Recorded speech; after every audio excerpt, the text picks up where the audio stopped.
being the first Tuesday of the month, and this is the regular meeting of the Planning Commission. And tonight we have a very exciting public hearing. But before we go into that, let me call on Commissioner Gary to render the pledge to the flag. Gary,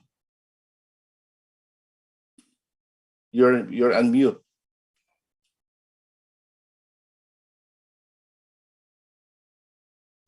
I pledge allegiance to the flag.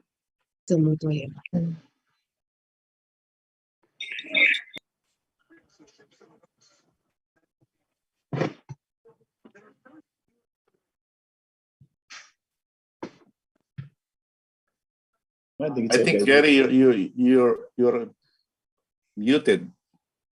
He doesn't appear to be muted, so there might be a problem with his audio because he's not showing as muted. Anyway, can we do it again? Can you hear me now? Do it? Yes, Yeah, we can hear you. Okay. Oh, can you hear me now? Yes, we can hear you. Okay. I pledge allegiance to the flag of the United States of America and to the republic for which it stands, one nation under God, indivisible, with liberty and justice for all. Thank you very much. You're Roll welcome. call, please. Crump? I saw Crump a while ago. Yeah, he's muted right now. Crump? Here. Pacheco? Here. Proaño? Okay, I think she's still not here. Villanueva? Here. Satori? Present. Thank you very much, Director Tatum. Approval of the previous minutes on July 5, 2022. Any So motion? moved. Second. Been moved and seconded that we approve the minutes of July 5, 2022. Any comment? Hearing none. Of those who are in favor, say aye. Aye. Aye. Unanimous, so the minutes been approved. Tonight, we have three very important variants that we have to, in one change, to tackle. And most of this problem, or I would say issues, is about parking and traffic. You know, I have seen all over the world that parking and traffic is always the issue, whether it's a big or small city. But tonight we're going to hear the variants of BARC-5-22, that's 15962. The applicant is Ping Xiao, is requesting approval of parking variance to allow the operation of daycare center serving up to 80 children and 8 staff members. A parking variance to allow additional children at daycare center. This will be issued or tackled by Staff Assistant Planner Brian Callan. Mr. Engineer Brian? Good evening, Commissioners.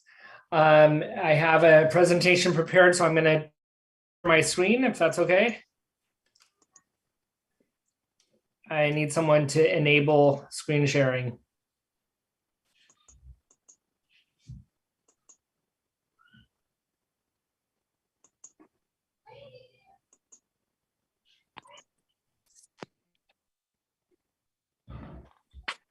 Okay, go ahead. All right, thank you. All right, so this item is for a parking variance for a daycare center at 92 Hill Street. The applicant proposes to operate a daycare center serving up to 80 children with 8 staff members. The most recent use of the space was a church and associated classrooms. The proposal involves I was trying to blur my photo. on-site parking Are center. you muted? The proposal involves the removal of 4 on-site parking stalls in order to provide an outdoor play area. The use requires 16 parking stalls per Daly City parking ordinance. Since 4 stalls will remain on site, the applicant is requesting a variance for 12 parking stalls. The subject property is located on the west side of Hill Street between Washington Street and West Market Street, a quarter-mile walk from the Colma BART station.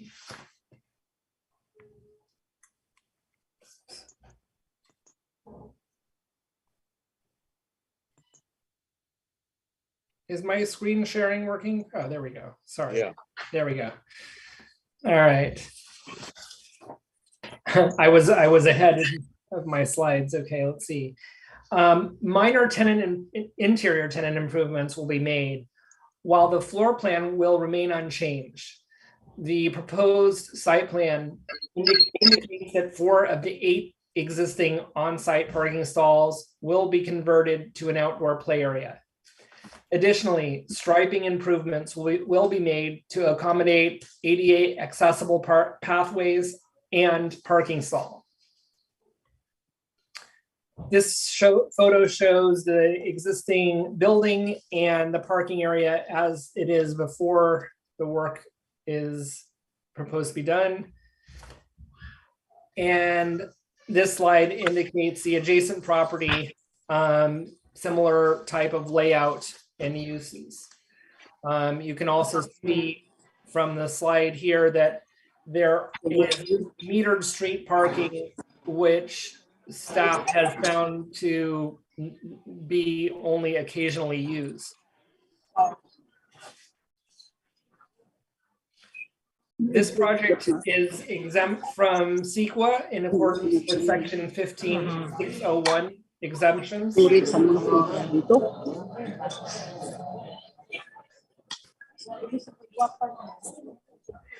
Staff finds that the project is consistent with the city's general plan in that granting the variance provides an incentive to the commercial development and a benefit to the community by providing daycare within close vicinity to a major public transit hub. Staff feels that providing an outdoor play area for the children provides a benefit that outweighs the loss of 4 on-site parking stalls. There are similar uses operating on adjacent properties. The proposal is in accordance with Chapter 1746 of the Daly City Municipal Code.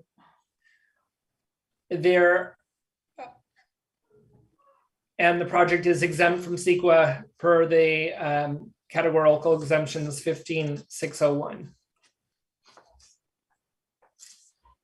Staff recommends approval of the variance for 92 Hill Street. And that completes the presentation, and I'm happy to answer any further questions on the project.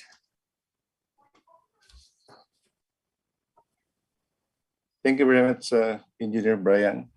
Thank you. Before we open this to the public hearing, I would like to ask my fellow commissioners here if they have any question or any issue about this variance. Any question from my colleague? I Brian, haven't any. Yes. Go ahead, Commissioner Gary. You're recognized. Brian, could you kindly repeat about where the playground is? So the parking area in front of the building and also to the left of the building, if you're looking at it at the street view, currently has 8 striped parking stalls. The proposal is to keep 4 of the parking stalls, which would be to in front of and on the right side or the north side, whereas the 4 parking stalls that will be eliminated in order to use as an outdoor play area will be on the corner side where Hill and San Pedro meet. There are currently 4 parking stalls there. It's in front of and also to the side of the existing building. And that's where the proposal for the outdoor play area is. And will it be fenced in to protect the Yes. children? It will Okay. be.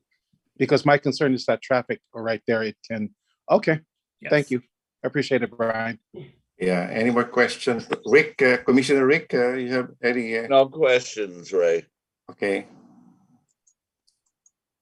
Okay, Commissioner Belva, do you have any question? No comment.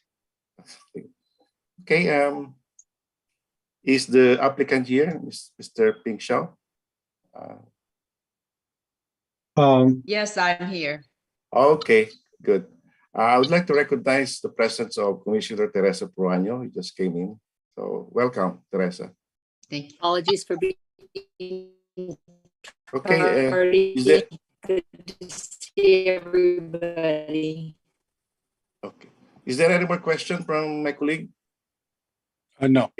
Hearing None. none, so let us open this to the public. Anybody who wants to make a question or any issue about this? Commissioner Yes, go Story, ahead.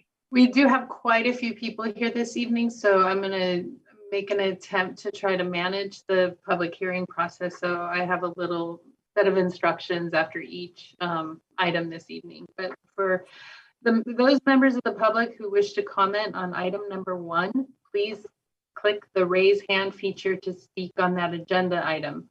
For those of you who are joining us by phone, you'll press *9 to raise your hand. So if you're here to speak on this item for the variance for the daycare center, please raise your hand or press *9. I'll give a couple seconds to see if anyone's here to speak on that item. I don't see anybody. I think was okay. Okay, Go ahead, Mr. Satara. Satara. Okay, go ahead. Yes, hi, sorry, I'm not part of the public, I'm part of the project sponsor team. I have a hand raised for a Rick Otake. Hi, I'm one of the partners of the childcare. So if there's any question or anything, I'd love to answer to best. Okay. Okay, that was the last hand raised. So. Okay, so I don't see any hands about this Variance project. So if there is none, so we might as well close this public hearing. So moved. Second. It's been moved and seconded that we close the public hearing. All those in favor say aye. Aye. Aye. Aye. This public hearing is now closed. We recommend that the Planning Commission forward to the City Council the following recommendation. Adopt the findings as outlined herein. Those in favor say aye. Been moved and seconded. All those in favor say aye. Aye. Aye. No objection. Recommend that the City Council affirm the environmental assessment and recommend the City Council approve the variance VARC-5-22-15962 subject to the conditions of approval outlined in the staff report of October 4, 2022.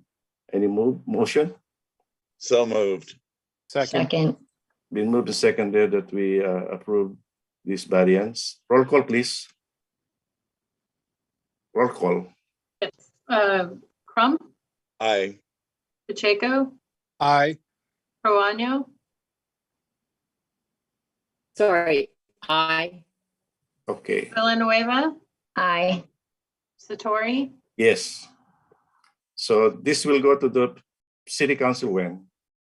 This will go before the City Council on October 24. Good, thank you. So we now close this. We go now to the next agenda, which is the variance VARZ-522-15680. The applicant requests a parking variance to allow the expansion of an existing restaurant at 6540 Mission Street. A variance is possible due to the proposed center's proximity to transit, Daly City, BART, Samtrans. It will be presented again by staff engineer Brian Callan, assistant planner. Go ahead, Engineer Brian. Thank you. The next item before you is the parking variance for 6540 Mission Street. The applicant proposes to expand the existing restaurant, which currently serves up to 12 dine-in patrons. And they're asking to serve up to 39 dine-in patrons. There are currently 5 parking stalls at the rear of the building. Those parking stalls are part of a shared parking lot with 18 parking stalls. The expanded dining area would require 13 stalls. The applicant is requesting a variance for 8 parking stalls. While the expansion would increase the demand for on-site parking, the project would create a more viable restaurant use and make the site more compatible with adjacent uses. The subject property is located on the west side of Mission Street between Theta Avenue and Vista Grande Avenue.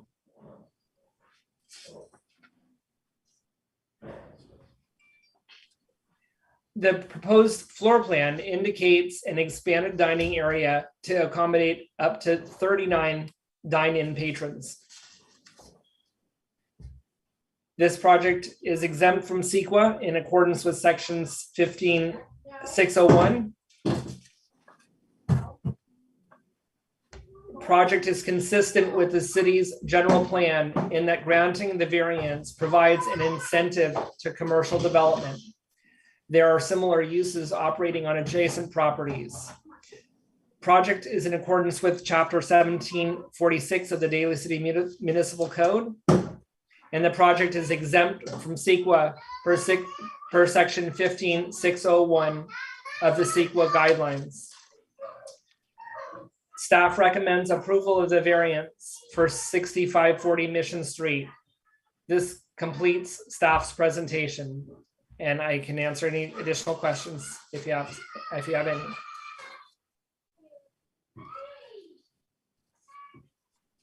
Okay, is there any, before I open this again to the public hearing, I would like to ask my colleague here if they have any issues, question, or any statement to make. I have No. none. None. I just had a question.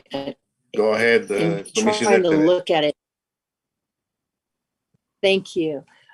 So with regards to any of other businesses in that location, there was nobody from other businesses in that location saying, we don't, we want parking too, or any of that kind of stuff. I'm just curious. So the project was. I'm looking at the plans. And yeah. Okay. And no, I'm just looking at the other businesses there. So that's all I was asking, was if there was any other businesses close by that that would,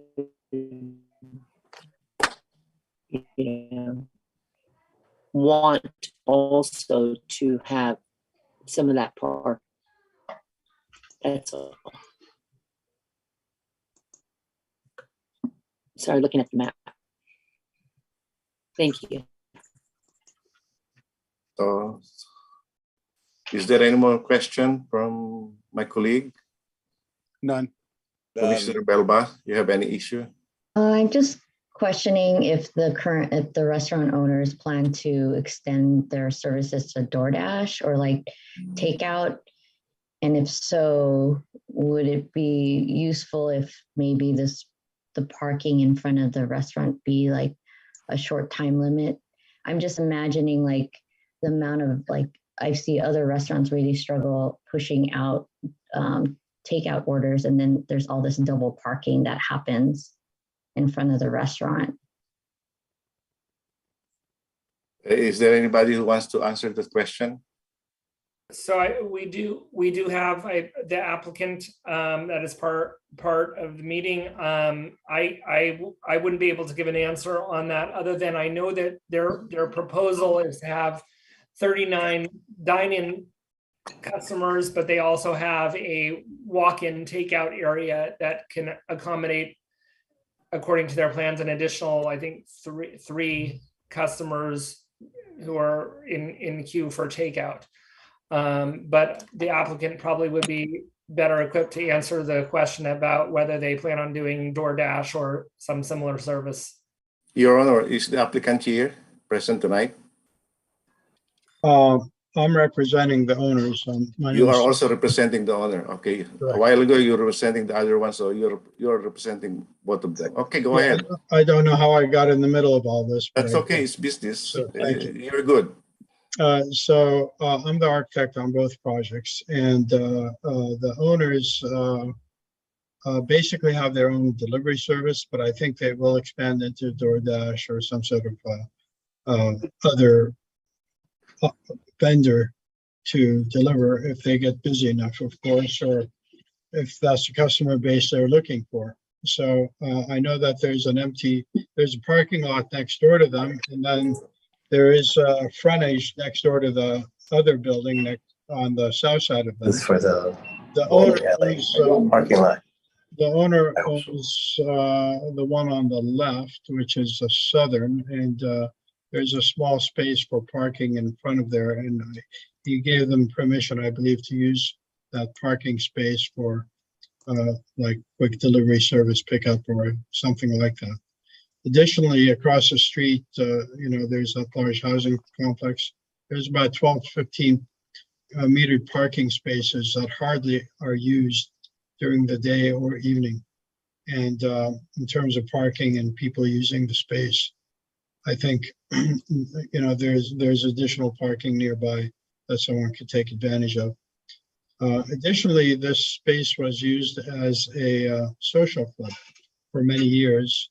And when they have the social club events, maybe 100 people or more would show up. And somehow at night, the parking got managed somehow. So I'm encouraging this new business to kind of expand a little bit because they need the business. I think Topvale, Daly City could use more businesses. I think anything to encourage sort of a Brazilian pizza operation is not a bad thing. So, what's the name of the restaurant, Your Honor? It's called King's. King's. So it's more of pizza pie. It's Brazilian food and pizza pie that has a Brazilian bend to it. Because the question of Commissioner Belba is in case there is some orders to pick it up.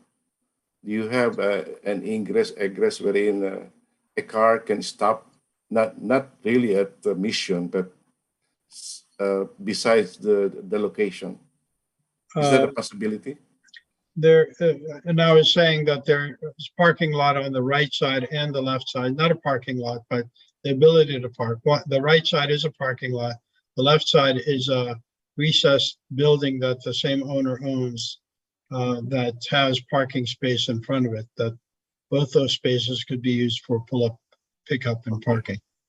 Thank you very much. Any more questions from my colleague? No, but thank you for your response. By all means. Okay, thank you very much, Commissioner Belba. Anybody else before I close? I have my hand raised. Okay, go ahead. Go ahead. Okay. And let me correct a few things that were said.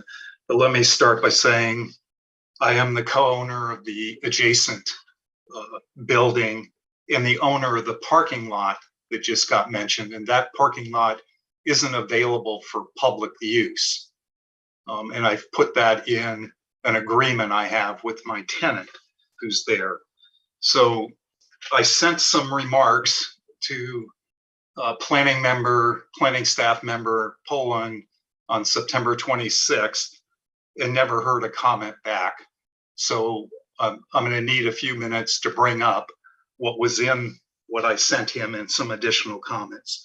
And first, I think you need to, or let me start by saying, I think you need to deny this variance and ask for additional information before you can make a decision on this particular variance. It starts with, in the staff report that you received, under the project description section, it suggests that this operation is going to be expanded to 49 patrons. In the body of the text, it says 39. I think you need to clarify that, particularly because we're talking about the issue here is availability of parking spaces. The staff report mentions there are 5 off-street parking spaces in the back. It doesn't mention if those are available in perpetuity for as long as this business lasts. It would be nice to know what arrangement was made for those 5 spaces and how long they would be available to the operation, because that affects the number of parking spaces that need to be made available. The on-street parking on the side that the business is on, or our businesses, his and in the building that I own, there are 8 parking spaces on street level, which means that they don't cover basically the excess parking that you need. 3 of those spaces are time metered. You can't park there for more than 20 minutes. So there's inadequate street parking on that side of the street, at least, for people who are coming. The comment was made that on the opposite side, there are metered parking spaces and they're available. That statement I won't disagree with, but you're asking people to cross a busy 4-lane road to get from that parking to this business. Most people, a lot of people wouldn't do that. The next point I want to bring up is there's nothing in the staff report that mentions the hours of operation of this restaurant. Why is that important? It's important because that means your deficient parking spaces, possibly for long hours. There's a difference between daytime and evening parking. In case I was up there today, all 8 of those spaces were taken. All the side street spaces, including on Theta, were all taken. So there's not an easy place for excess parking to go to. There's a comment made, and it's in the notice that I was sent, this particular notice. I think it's alluded to in the staff report too, about some of the alternative transportation means that people could use. I think you need to take a careful look at that, because these particular alternative modes of transportation in many cases don't meet what are considered the standards for satisfying ridership or having people have the ability to access this site. Samtrans runs 3 bus lines through this particular area. During the day, they meet the standard of headways, but they don't in the evenings. And this operation isn't going to be open just in the day. So it's not necessarily an adequate alternative to parking. The BART station sits out a half a mile away. Under walkability standards, it is a stretch to go from that BART station to this particular site under that concept, walkability. And added to that is you have to take a look at the terrain. It's an incline. How many people are going to walk from that BART station up that incline, John Daly Boulevard, or choose another alternative route, and then walk to this restaurant?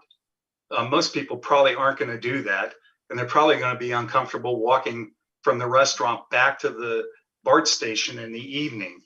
So I think you have a difficulty here in adequately satisfying this variance with the delinquent number of parking spaces. And I will say this, stop and reflect about what we're talking about here. we're talking about at a peak time, you could have 40 people sitting in this restaurant. And that doesn't include, and isn't mentioned in the staff report, the number of employees that have to be employed and work at the restaurant. My assumption is they'll take up the 5 spaces in back if 5 spaces actually exist for their use. And that means, though I don't disagree with the standard that planning staff has used, it's a common standard that people follow. It doesn't quite fit with what I think reality is going to end up being if, in fact, this is a popular restaurant and has a lot of people there.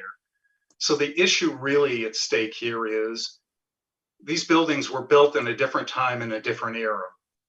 And they were allowable at the time, but they're obviously lacking off-street parking. And the answer isn't to do a piecemeal approach of granting somebody one-offs of, here, you can have a variance because you have deficient parking. You can have it, and you can have it on the basis of a first in, first out approach. That doesn't bode well for people down the road, because again, it's going to be difficult for people to you're going to run out of parking. You're going to inundate the neighborhoods around there. And the guy who's later in line, who comes in and asks for a variance, probably can't get it because it's going to be potentially a mess. So for all the reasons that I just gave you, I think you shouldn't grant this variance now. And what needs to be done, I haven't seen your general plan, I haven't looked at it, but there needs to be some discussion about how you handle parking in this area long-term so that it's equitable for any of the property owners that exist or are in business along this strip, not just the side of the street I'm on, but the general area itself. And thank you for your time. Thank you very much. Through the chair, may I make a response to a couple of the comments that Victor made? Sorry, I don't know how to pronounce your last name, but I wanted to say that a lot of the things that you brought up are absolutely correct. When prior to the comments that you made, Suhail Shatara, the project architect, mentioned that there was parking to the right of the building. That is explicitly not part of the property. It's separately owned and not considered as available parking. That's my parking lot. Right. So if the staff report should not have indicated that there was any available parking on the adjacent property to the right, because that's a separate parcel of land owned by a separate party. And additionally, the parking stall to the left of the project, which is in front of a recessed building, also was not taken into consideration in the parking count. So the only parking stalls that were taken into consideration was the shared parking behind the restaurant that is all owned by the same property owner, but shared amongst the different businesses owned by this one property owner. Lastly, Victor mentioned that the original something written had originally mentioned 49 instead of 39, and I did make that correction on the staff report before it was submitted to the Planning Commission. The confusion comes because the applicant had proposed to me that they wanted to have 49 customers, but what I reviewed when I reviewed the plans more carefully is that they are proposing 39 maximum dine-in customers, 3 takeout customers, and the remaining stalls would be for their employees. So the employees plus the dine-in customers plus the takeout customers totals 49. But as far as the planning code is concerned, our parking ordinance only addresses dine-in capacity. So that's I wanted to clarify that.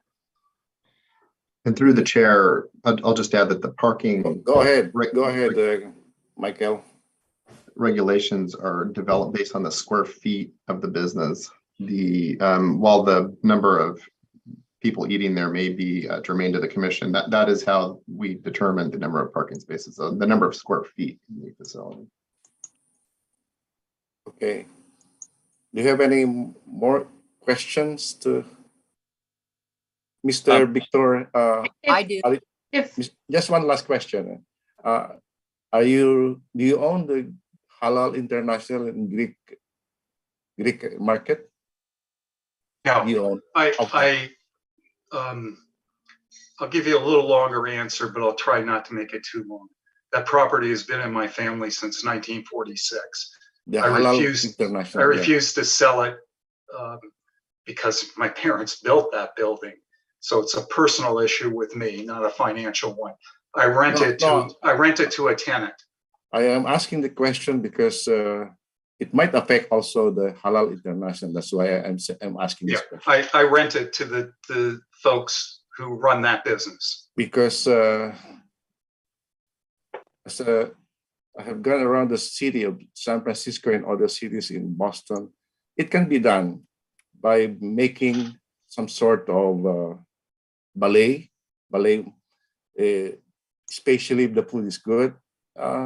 It can be done, Your Honor.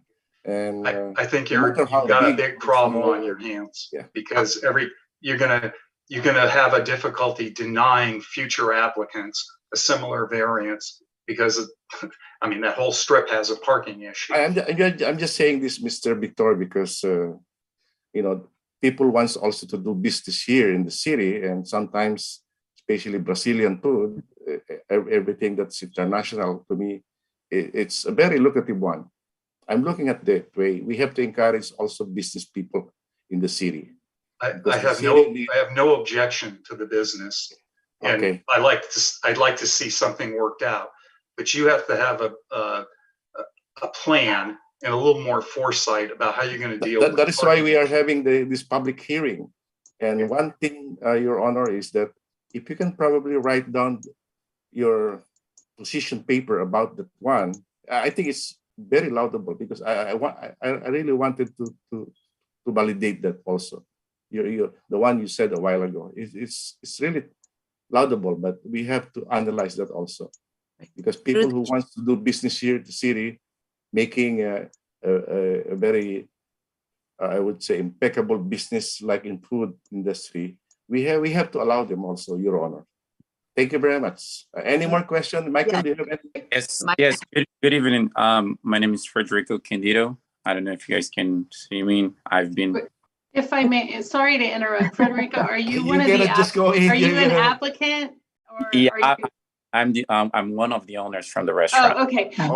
Just if I may interrupt real quick, when we open the public hearing, I need to give a speech to give. Yeah, you have to wait your turn, Mr. Federico. But the applicant isn't technically part of the public comment. Right. So he can comment, but when you're ready to receive public comment again, I need to give people advice on how to raise their hand, and then I will call on them. And we are going to open this. Okay, we are going to do you open. want to hear from Everybody will be Mr. given the Candido chance. first? Okay. Did you want to hear from Mr. Candido as the applicant before we go to the public hearing? No, I think we have not yet opened the public hearing, because Teresa here has a question. Go ahead, Commissioner. Okay, I do. Just wait. So thank you very much. And I'm sorry, I'm going to go back to the question I had at the beginning. And I'm really glad that this conversation is happening, because then everything makes more sense. And that's needed because, when I was looking at the map, that's why I was questioning I've walked that area before. So I've been in that area before, and parking is hard, right? That's besides the point that this business is trying to obviously serve more people and have a larger clientele. That being said, the question, the worry I have is that you open up the doors and correct. Number one, what are the hours of the restaurant? That's very important for the neighborhood. As we know, when people get home from work, all of a sudden there's no parking. Maybe during the day there's more parking, but families come home and they have 2 and 3 and 4 cars, and before you know it, all parking in the neighborhoods down the street, Vista Grand, wherever, there's no parking. So then where would we see these cars go to? I agree that BART, up the hill from BART and then down the hill to this spot, it doesn't work. BART doesn't work. Buses, I don't know how many people would bus to eat at a Brazilian restaurant. I don't think we have many Brazilian restaurants in Daly City, so it would be nice to have one. I'm not against the project. The concern I see is real with regards to parking. So for instance, if some of these, I saw there was a Greek store. Is there a Greek store there? So there's a few businesses that would close, let's say in the evening, and then there would be more parking on the street. So Michael, or I'm trying to see, there's so many people on this call, but I'll address this to Michael. So number one, do we know what the hours are for the business? We're gonna let. Are you asking a question or? Yeah, She's I am. asking the staff. Because it's part of my question. I'm asking staff. What are the hours of the restaurant? Is it Federico, 7 days can a you week? answer that question, please?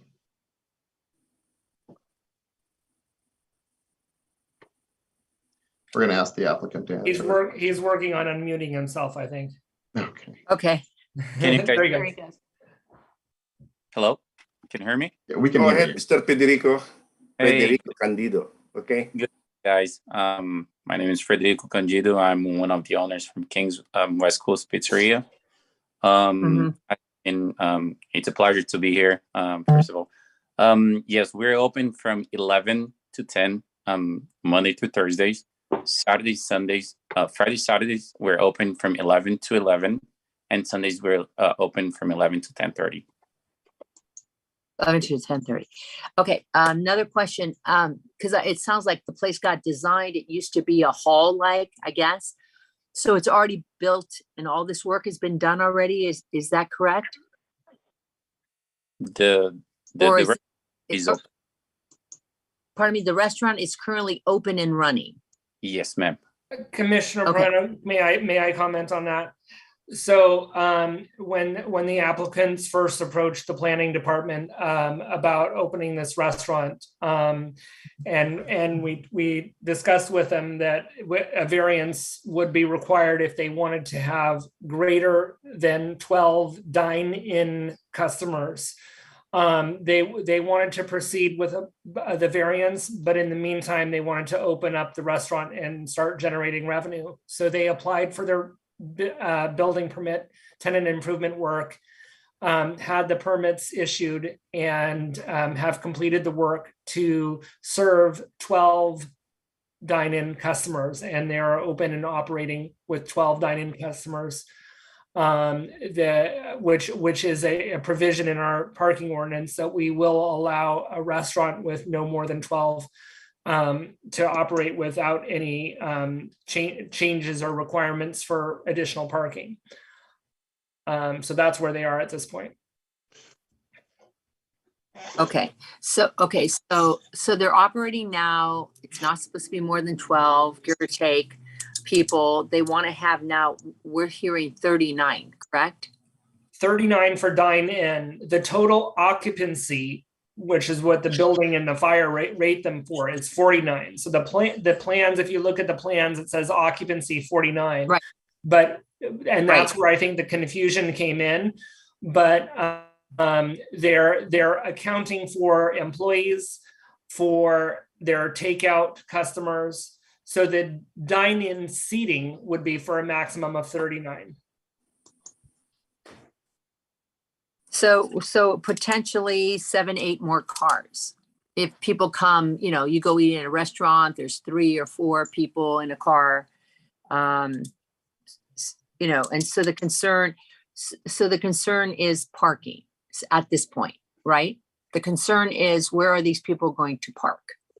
So, I'd have to drive by at night to see, what the parking there is. So Brian, what is this parking situation on the street? Because bus, I don't think honestly, it's going to be rare to have any people coming on a bus to go eat at a Brazilian restaurant. So scratch that. Ubers, a lot of people take Uber. So that might take away a few issues. So if we're talking, Or I'll get it before 10, since you guys look like you're both sleeping. No, I don't. No. Brian? There's metered street parking. Okay.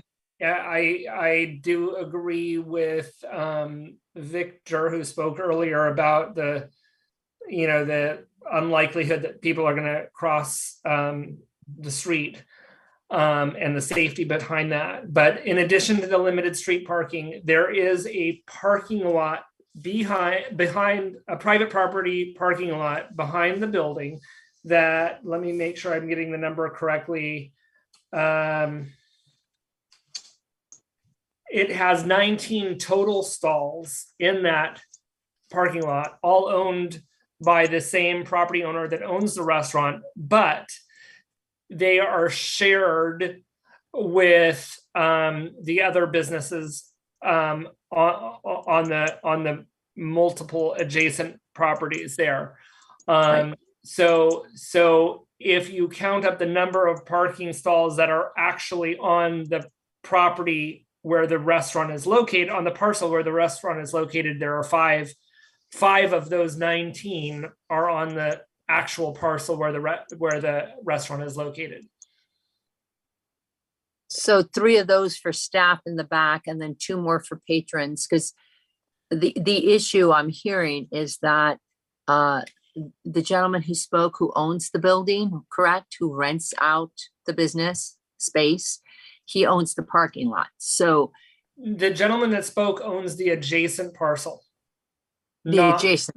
Yes. Not the actual one we're looking at. Correct. And the gentleman that owns the parking that we're discussing, is he okay with the restaurant potentially taking up more spaces than, how do the other businesses feel? That was my question in the beginning, is what other businesses are nearby or that potentially would want to use this space? And when they're going in there and they're saying, I couldn't get a parking space, I always have, how is that taken care of? That's all I'm asking, is because many of these people, yes, may take Uber. The business may suggest, look, parking's tough, take Uber and come and eat. And people do that all the time, if parking's bad. So I'm just curious, because I'd hate to impact another business. And then we're going to be here talking about this, saying, we pushed it through, the council pushed it through, and then we're impacting other businesses. Your Honor, can I ask again, one of the owners, Federico Candido, how would you settle that? How you do that? The question of Commissioner Teresa Proaño. Sure. Just to clear this out, the 5 parkings behind it belongs to us. We have the rights to park, and we also have signs on it. It says that they are for us. We encourage our employees, or right now it's just us running the restaurant. It's only for 12 sittings. We don't park in our parking. We usually park somewhere else. My mother, she lives 2 blocks away. I park usually like a block or 2 away from the restaurant, so people can come and they park around, or even on our parkings. Also, we are very close to a crosswalking, like Victor was mentioning, that people would not wanted to cross from the other side. We're just like, I would say not even half of a block away from a crosswalk.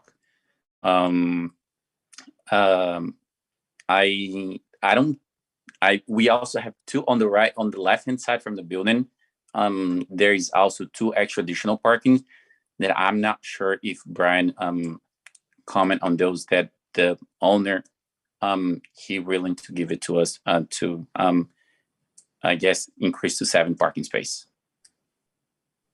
Through the chair, just to try and move this item along, what the city staff does is when we take an application like this in, we find out how many parking spaces are part of the lease. 5. And the answer that was supplied to us was that it was 5. 5, exactly, sir. Those 5 belong to us and has our signs on it. The gentleman who spoke earlier does not own the property. We have property owner authorization. We've done some research right now about that. We have the proper owner authorization. We feel to move this application forward. Whenever we evaluate the number of parking spaces that we need to potentially grant a variance for, we use the square feet. We actually, oddly enough, don't actually look at the number of people that are in it because we know that all of those people probably aren't going to be in there all at one time, although it is possible. And when we took a look at the fact that 13 parking spaces are required, 5 are provided, we came up with a variance of 8 spaces. Prior to, I believe it was 2015, the city had a redevelopment agency that granted parking space waivers when applications like this came before the redevelopment agency. And so it was a little easier, if you will, to sort of grant those waivers. And now the Planning Commission may have noticed that since the agency's gone away, we have to deal with the parking variance. Maybe it's time for us to reevaluate the code.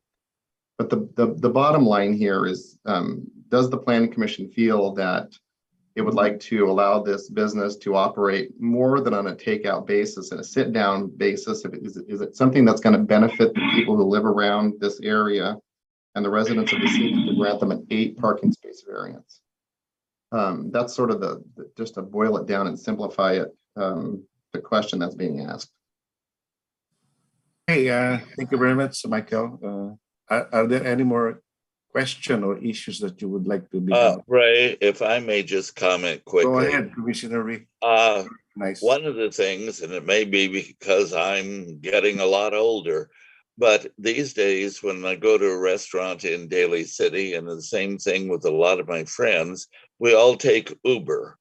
So that does ease up on the parking space. And one of the reasons we use Uber is very simply, there is nothing dearer than an empty parking space after 6 p.m. in Daly City. Correct. Especially the seniors. I think you only pay $5 here in Daly City. So yeah, I would say it's very reasonable. Very reasonable. Yes, it is, Ray. Are there any more questions before we open this to the public? No. Any motion to open the public hearing? I'd like to make a motion to open the public hearing. Okay. Just through the motion. All those in favor say aye. Aye. Aye. Okay, now we are open.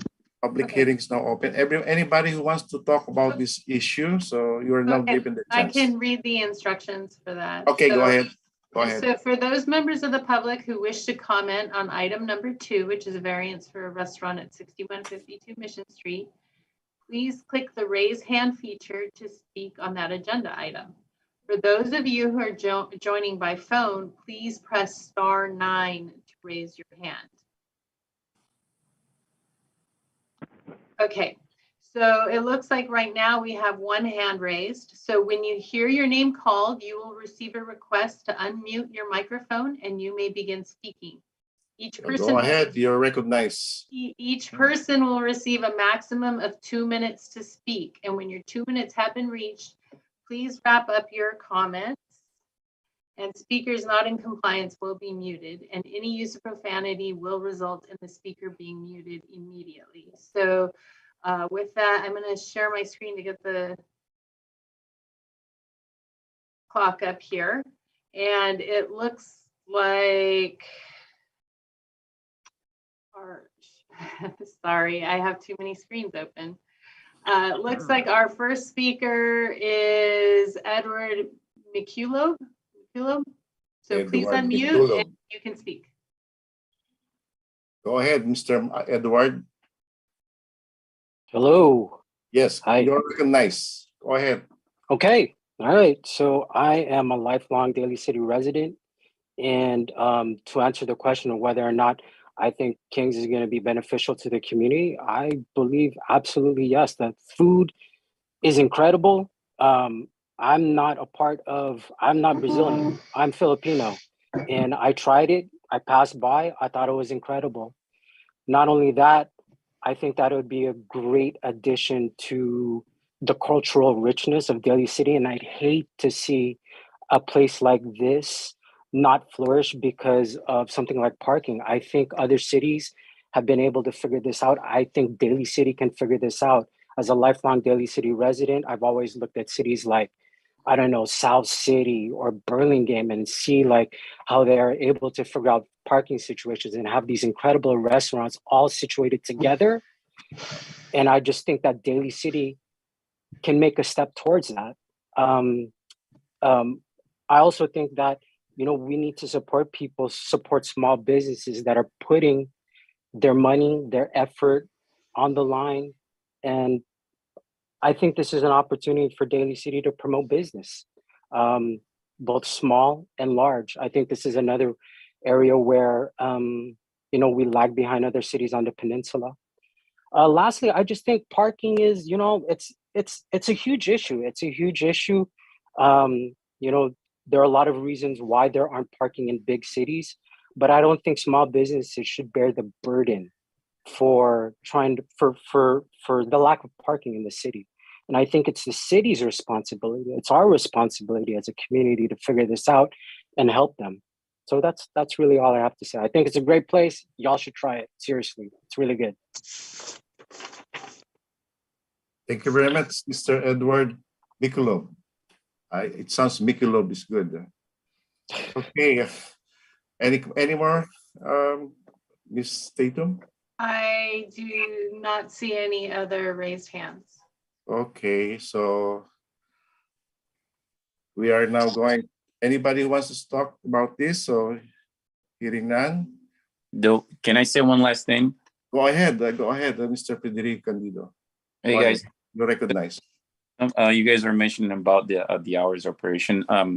I was taking a few notes in here. It's my first time doing this, so I'm a little bit, I guess, like shaking. You're doing good. You're doing good. Thank you. Yeah. So I highly encourage you guys to come by, even like in the evening. There is plenty of parking for everybody. All the business around us, they usually close earlier. We're open to 10 o'clock during the weekdays. On the weekends, like I mentioned, we're open to 11 o'clock. I close the restaurants almost every day. I walked myself and they're outside. There's no one on the streets. There's plenty of parkings. Usually nobody parking overnight or in the evening on Mission Street because there's a street cleaning. So there's plenty of parking at night in the evening on the street. And that's what I just wanted to add on it. Oh, we love Brazilian food. So can I share my screen by any chance? Okay. Can I share my screen and show some images? Oh. Okay. Any more wants to speak before we close this? Well, I would like to speak. So hell, you need to raise your hand. Okay. I had my hand raised. I don't know what happened to it. Oh, it went down. There it is. Oh no, that's clapping hands. Oh, that's fine. Okay. Anything else you want to say, Mr. Shetara? Yes, well, if I can share my screen, we have some images of the street at night. It's quite desolate. Okay. That street can, let's see. Right images. Okay, are you able to share? Okay, so these are the parking spaces across the street. There's quite a bit of housing across the street where I understand a lot of their business is coming from right now, and hopefully they'll have more business. By the way, I just wanted to say I'm sorry about the misunderstanding about the adjacent parking lot to the right. I misunderstood that they had an opportunity to use that. I'm sorry, that's this other project. I'm sorry. I don't know how I got involved with that. Hang on. Ivan, can I have some help here? Can I go back to, is that this one here? Okay. So, and if I keep going through these images, you can see. Sahil, Yes. I don't think people are seeing your screen. We're not seeing it, Tatum. Yeah. No, Just we're seeing not. your window. focus All right. profile. Let me see if. Yeah, we just see the It's okay. folder that shows images and image numbers, but we're not seeing the images. Okay. So we're going to try to do something about that right now. Oh, there you go. There we go. Yeah, there they are. Okay. Hmm. So this is a spot. There's a parking lot on the right. There's also the images of the inside the business right now. Those are the 12 seats. Let's see. This is inside looking back towards the counter. Let's see.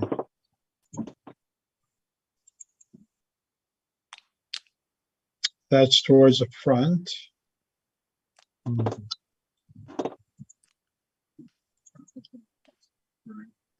This is the parking at the rear. The 5 spaces are 1, 2, 3, 4, 5. And then the owner of the building owns the adjacent parking to the left.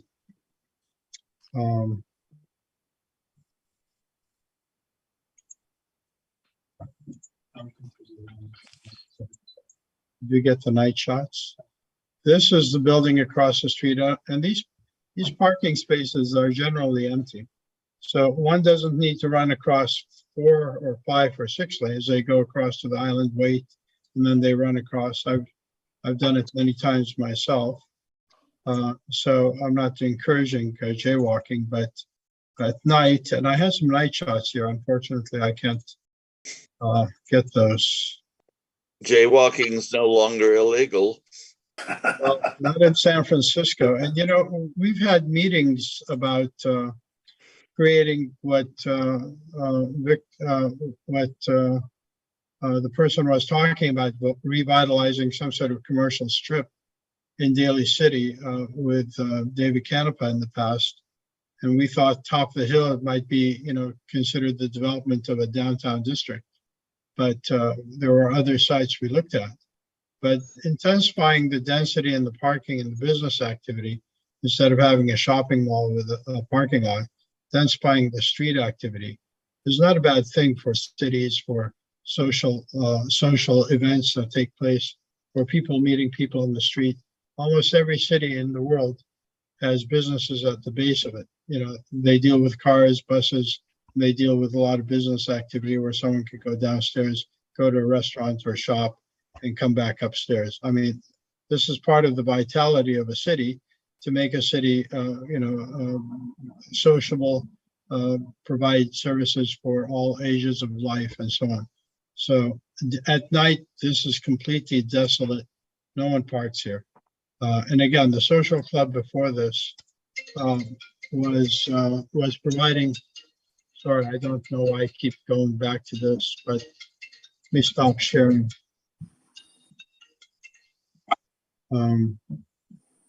Anyway, the social club before used to have people coming at night and you know, have more than 100 people there. Ivan, I can't stop sharing. Okay. So I just wanted to put those. I wish I had the night shots because you could see that there really are no people out there at night whatsoever, and no cars.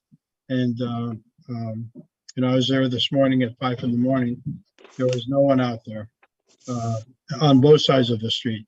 So I encourage this business to thrive, and maybe more businesses will come and join in the effort. I know San Francisco is taking care of transit first policies, a lot of Ubers, a lot of bicycles, a lot of scooters, et cetera, et cetera. I wish the parking limits can go down instead of up. And, you know, I wish, you know, we create a more vital city. So, thank you. Thank you very much, Mr. Shatara, and also to Mr. Federico Candido. And good luck to you. And Through the go ahead. chair, we have one member of the public who has raised their hand during this. Okay, you're recognized before we close this public hearing. Okay, so Go ahead. Felicia Leong, you can unmute yourself and begin. Felicia Leong, I think I know her. Go ahead, you're Okay, recognized. let's see, lower my hand. Hi, everybody. My name is Felicia Leong, and I am the Chief Executive Officer of the Daly City Coma Chamber of Commerce. I'm actually here to just give support and also to say to the Planning Commission to encourage business in any way that you can. I believe that there is some kind of solution that will be a win-win solution for the community, the people who live there, and also the people who want to go to this new restaurant or any new restaurants. I know there's a new bar down, 3 blocks down, called Nick and Nora's also. So there are many newcomers coming into Daly City, and parking everywhere is a challenge. So I think that with this committee and with the people that are on this call, I think that something can be resolved. But I am here in support of the small business people, and I'm just here to kind of listen to what's going on. And I thank you very much. Okay, noted very well, Felicia.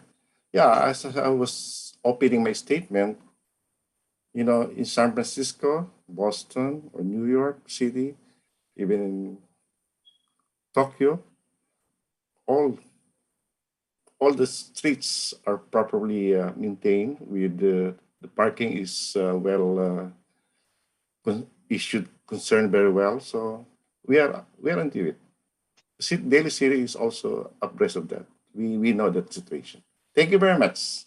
Now, motion to close the public hearing. So moved. Second.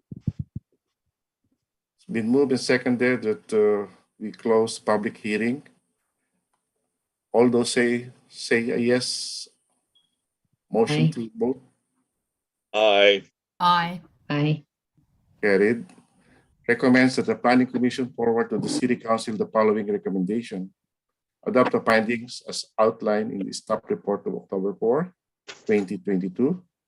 Affirm the environmental assessment and recommend that the City Council approve Variance BARC-5-22-15680, subject to the findings and conditions outlined in the staff report of October 4, 2022.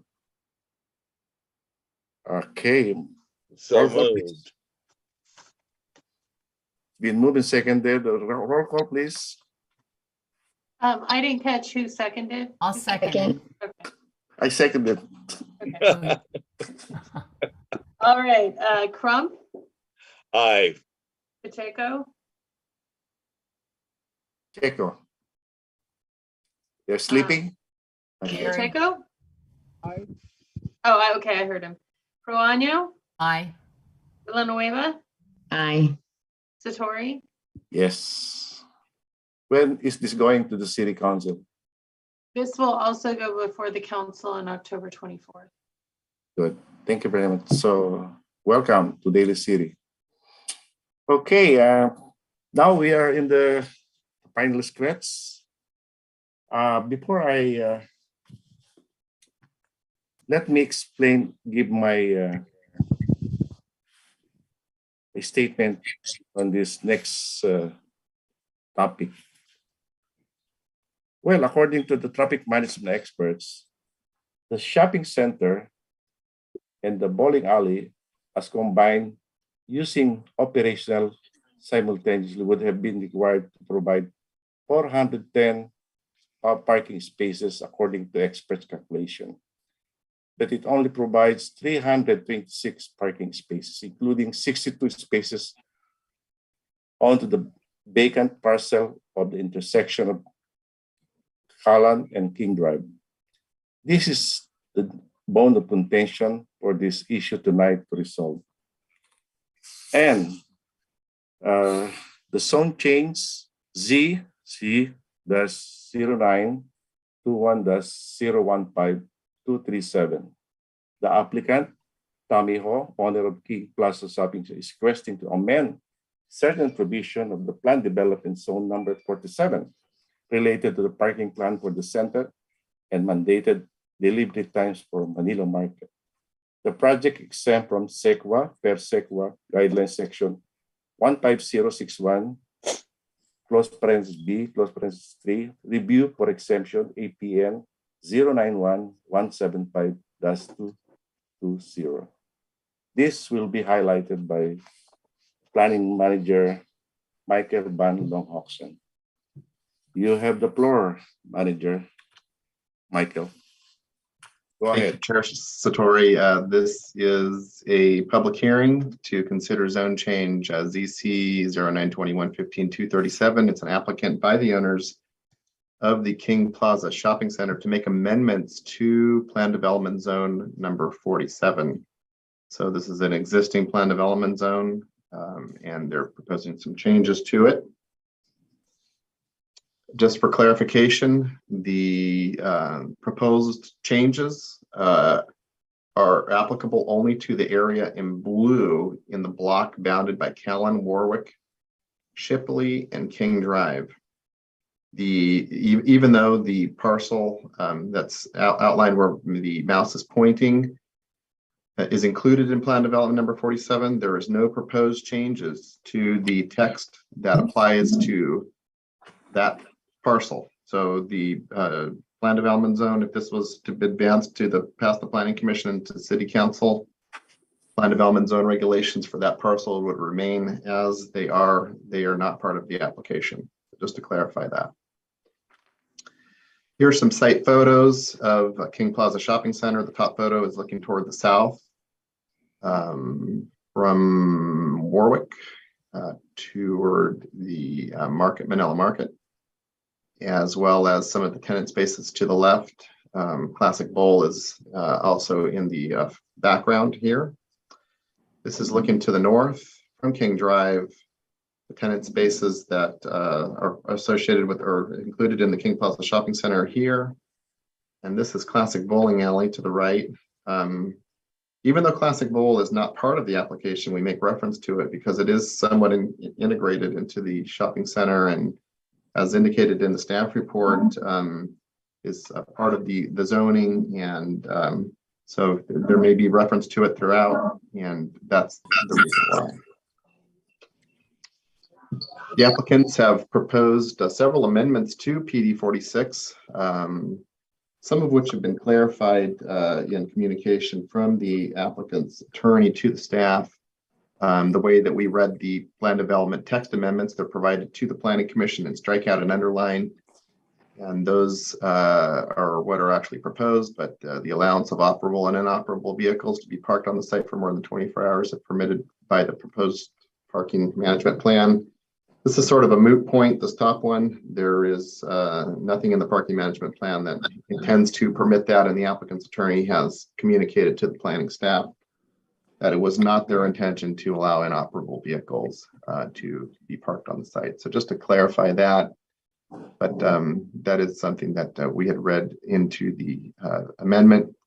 Second amendment is to clarify that planning division's review pertains solely to compliance with the parking management plan. This is a proposal where the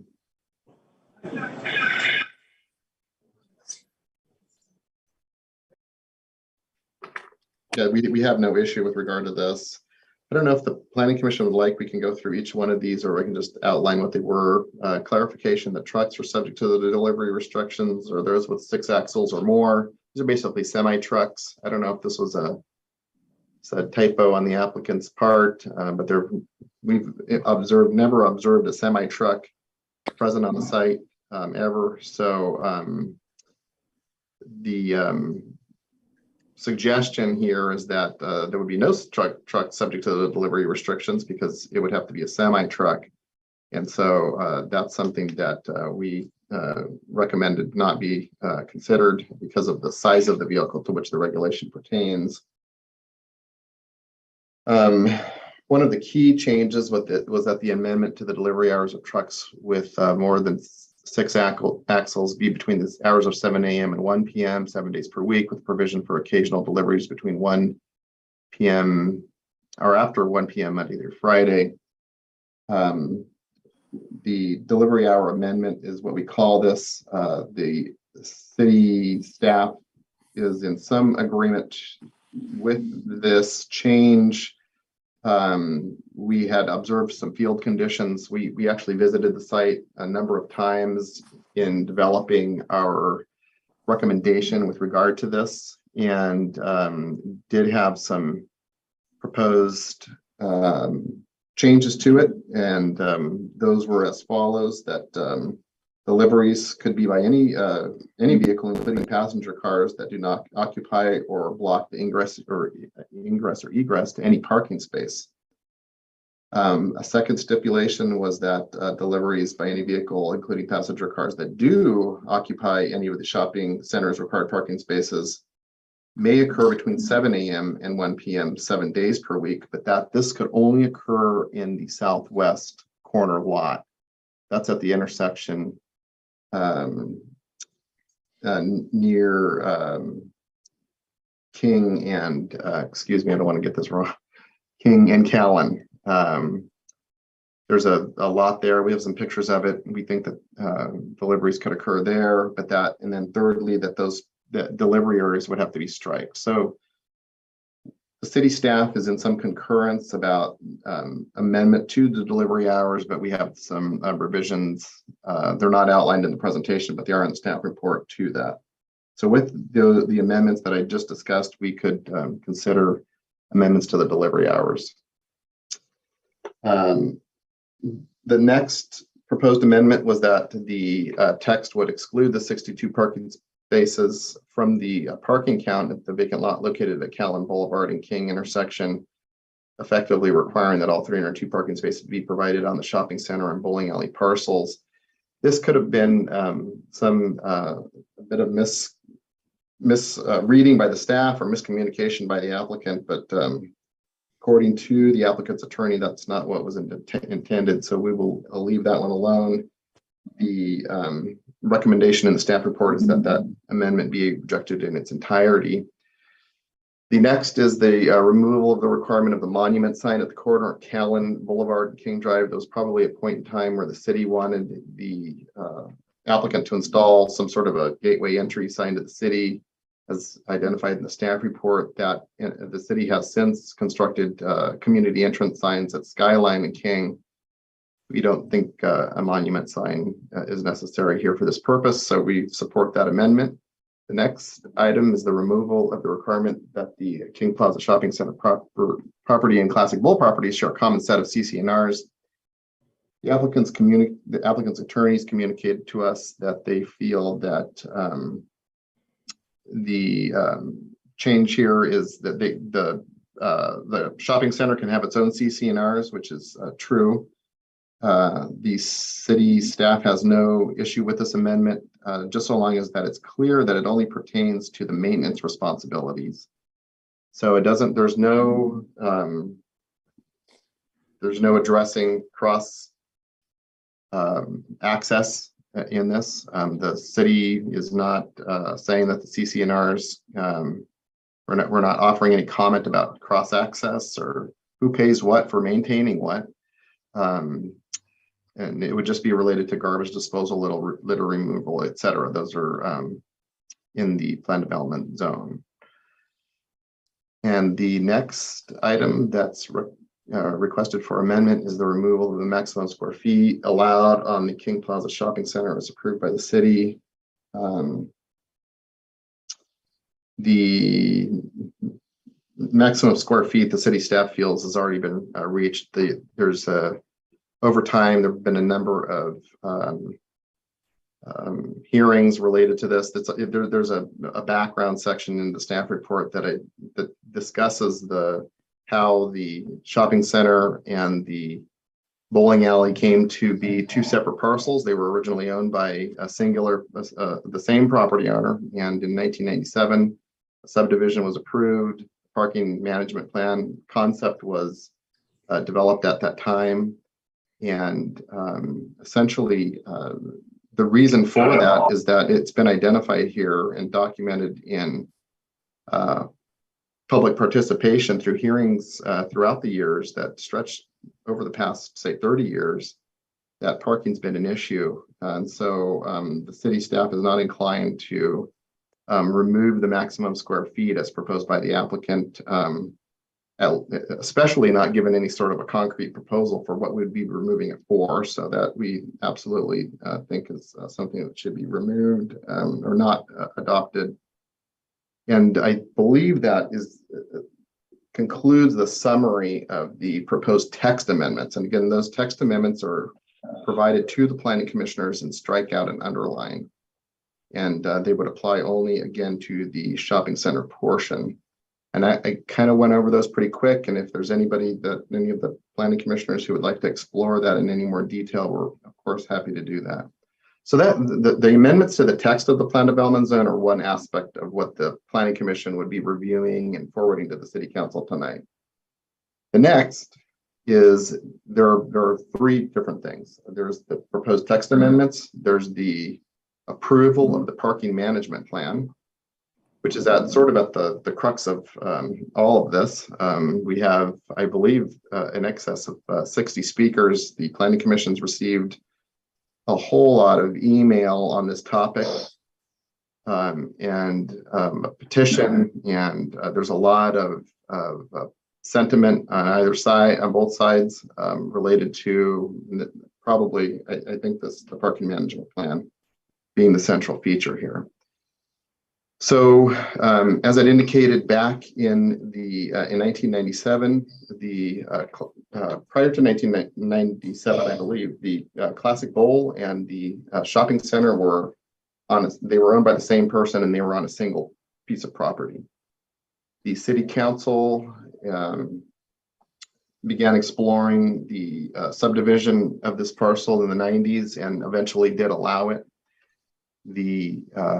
One of the outcomes of that was a concept that the applicants would, the property owner would develop a parking management plan for the parcels. And usually what that means is some sort of a time limitation that's imposed on individual parking spaces. And if you go to the King Plaza Shopping Center today, if you look at the parking spaces, some of them still have some original markings of the time limitations. We don't know exactly how if those were approved in the past. Maybe somebody does, but we do not feel that the city staff, that is, feel that a parking management plan was ever actually formally approved. And that single thing is what's sort of what has brought this item to the planning commission and to the city council and to the city in general as a piece of work that needs to be done.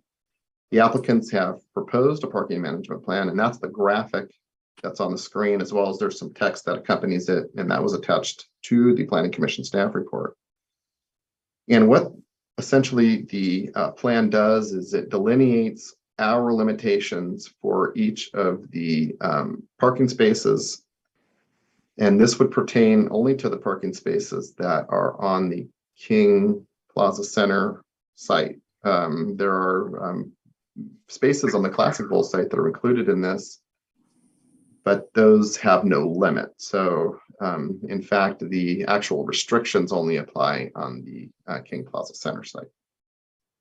The city staff has prepared a spread or a table, if you will, that sort of breaks down. It takes this little legend here and kind of does it one better and shows just in a breakdown how many parking spaces would be subject to the time limitations and where those parking spaces are, and even more importantly, the percentage. And so of how many parking spaces would receive the hour limitations.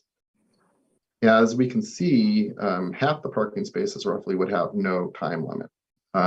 This is roughly The no time limit building no time limit parking spaces are the ones that are shown in the pink. They're in between. They're on the Classic Bowl site. They're in front of the Classic Bowl building here in this parking field, and then in here.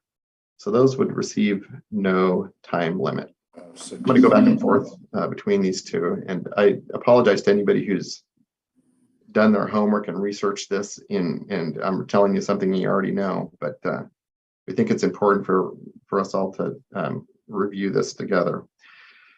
So aside from the E, the no limit, we have ADA parking spaces, which are accessible parking spaces. Those are no limit, of course. Those are for people who you have van accessible parking spaces. Areas, zones A, B, and C are 1 hour limit, and those are the parking spaces that are adjacent to the storefronts and Manila Market. And A, B, and C are indicated in the green colors, the lighter green colors, that is. And those are here, A, B, and C. These are smaller retail tenants in what we call the L building because it's shaped like an L. And so those are here, and those are 1 hour those are 1 hour limits. And those are 17% of the parking field would be devoted to that. And then there's a 2 hour limit, and that's in field D, and that's right in front, or not right in front of, but it is the main parking field that is in front of Manila Market here. And that is a 2 hour limit, and there are about 30% of those spaces would 30% of the parking spaces would pertain to or in those areas. And then we have some other smaller 20 minute limits in front of 980 King, just a few of those, and then some loading zone spaces. I should have pointed out that the corner parcel is largely unregulated as to time, also as proposed in the parking management plan. That's actually really important. I overlooked that. And it's also in this area that the unloading of the trucks that serve Manila Market occurs as well. So this, and we're going to take a look at some photographs we collected at the time that sort of address what's going on in this corner lot. So anyway, this is the breakdown of parking spaces, and we thought it was important to review that. I'm not going to go over each one of these. There's a lot of words on the screen. This is all in the staff report, but the city staff did spend some time before developing the staff report out in the field, trying to get a sense of the parking situation that occurs in this shopping center. And we're not claiming that we have all the answers. The attorney representing Classic Bowl issued a letter to the planning commissioners you should have received from Mr. Hudak, outlining how some of our observations may not be that accurate.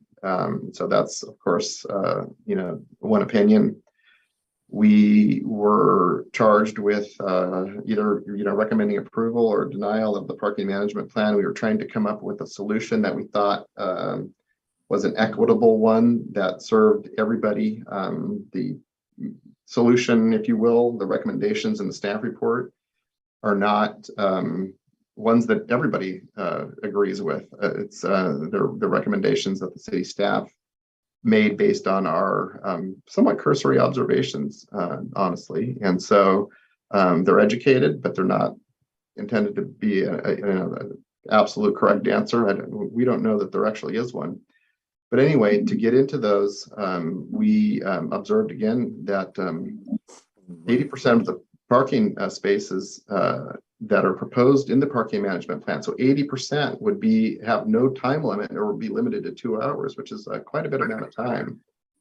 The city staff thought about how long it takes to bowl a game of bowling, and with the acknowledgement that these parking spaces are parking spaces that are used by the bowling alley. And so we wanted to make the point that a great deal of the spaces either have no limit or a 2 hour limit.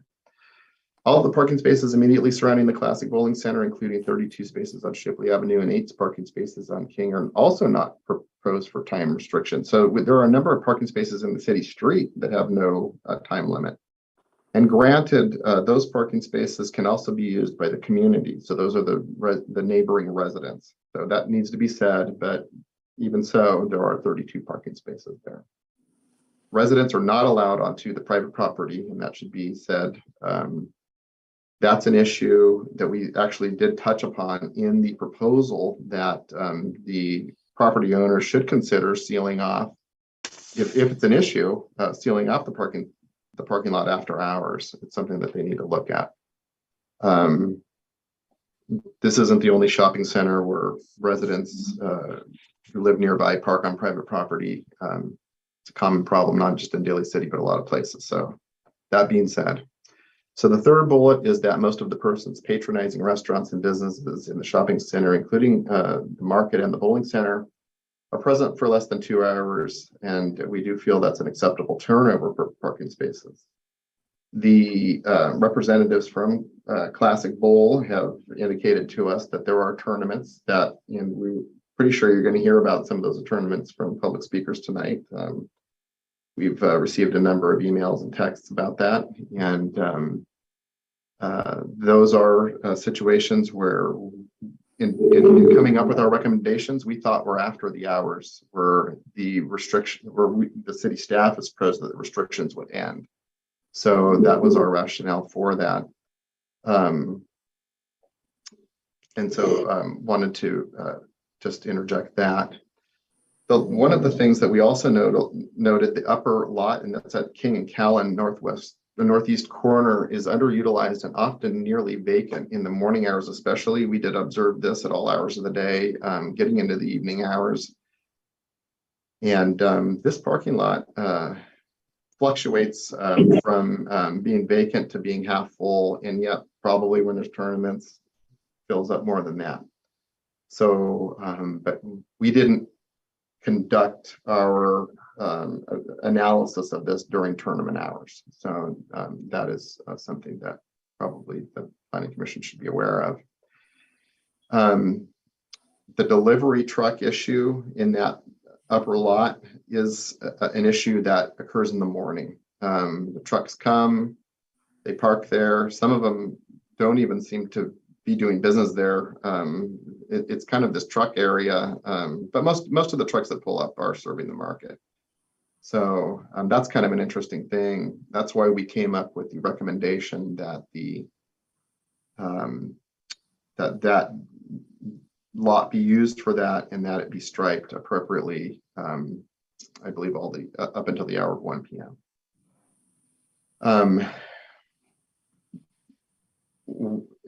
Because that upper lot is largely vacant, and we observed it all the way through the afternoon, we came to the conclusion that the people who work in the bowling alley and in the shopping center do not use the upper lot for parking. Now, there may be exceptions to this. We have some photographs we'll show you, and you can do your own observation of this, where that parking lot is completely vacant while all of the businesses are operating. So the people who work there either take the bus, they're delivered by, I don't know how they get there, but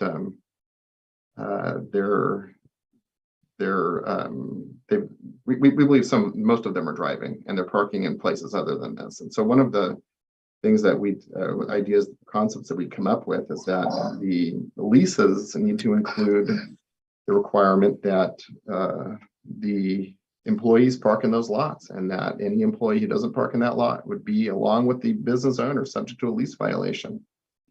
We think that could go a long ways to clear up some of the issue, because the people who work in the shopping center, they're driving there.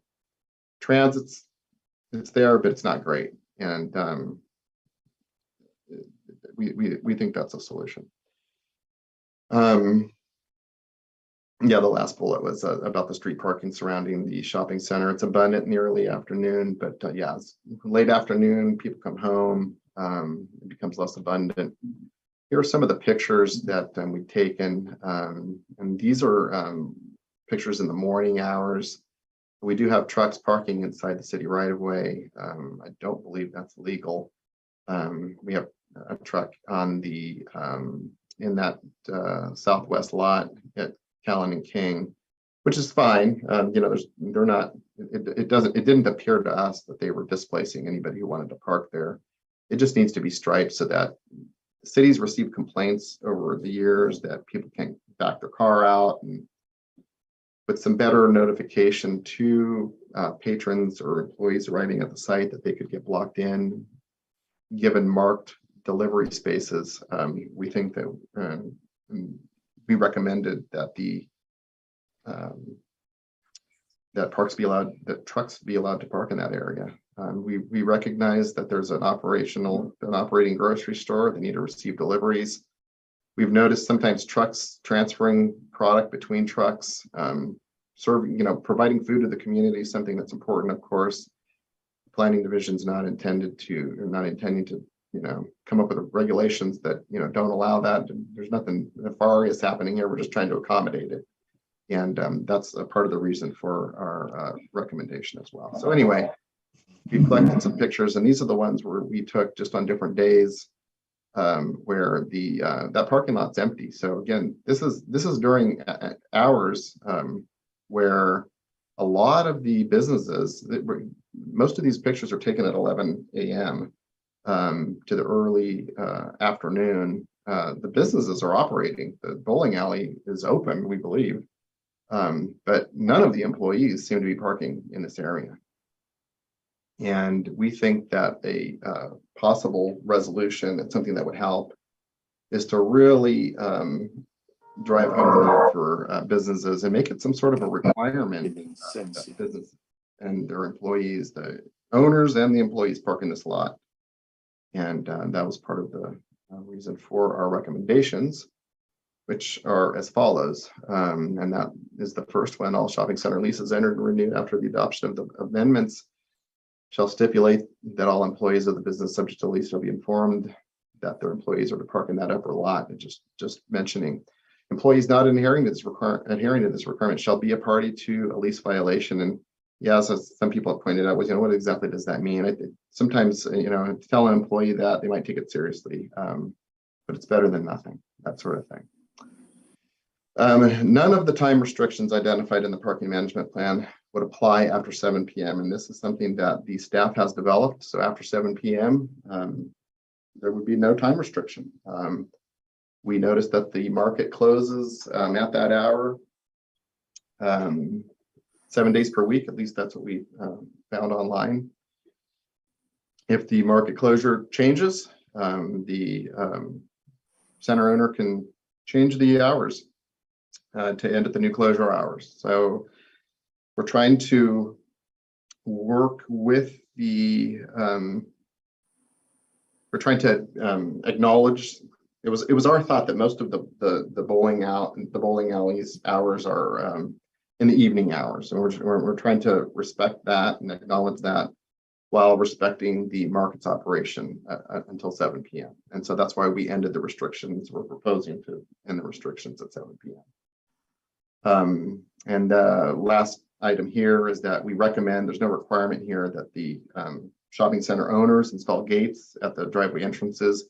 We did notice in our observations that there were 2 or 3 cars parked at the periphery that never seemed to move. They could have been employee cars, but if they are resident cars that are using this private parking lot, of course, that's not helping the situation. So the applicant could look into installing the gates at the driveway entrances in coordination with our fire department to prevent overnight parking by non-patrons to the center.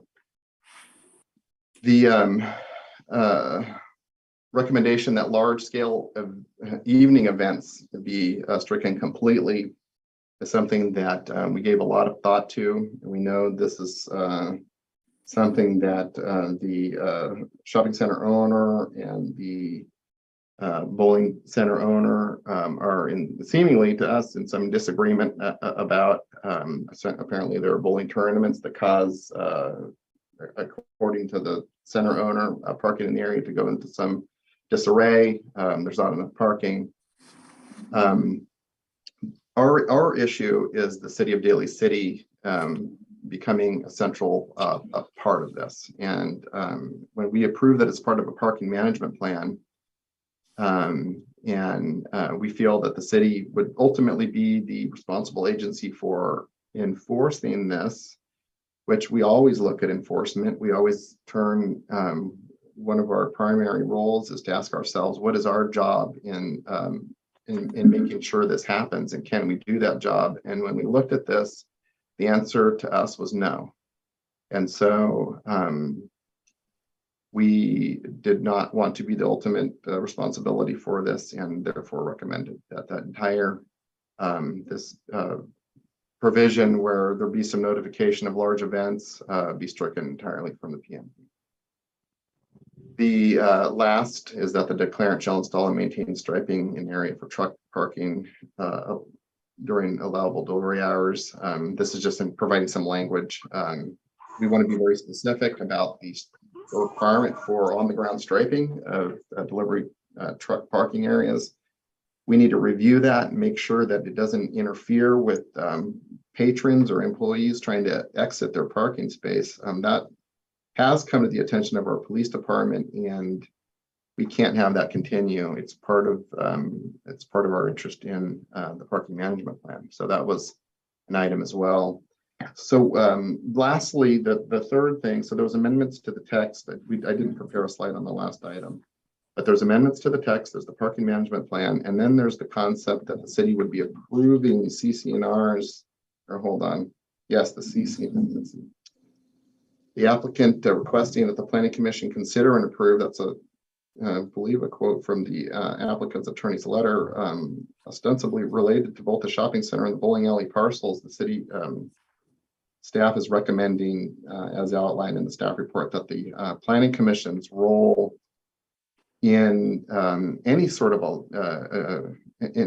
regulation is always land use, whether it's parking variance, zoning. The planning commission, the city staff has never asked the planning commission to approve CC&Rs and doesn't intend to start doing that.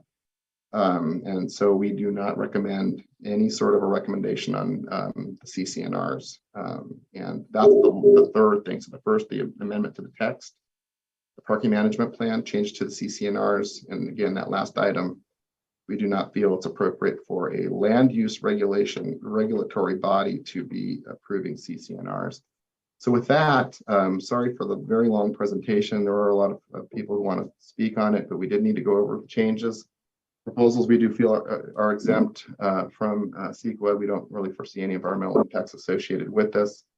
And with the changes we'd outlined, we were recommending that the Planning Commission recommend approval to the City Council of the changes. And with that, we will turn the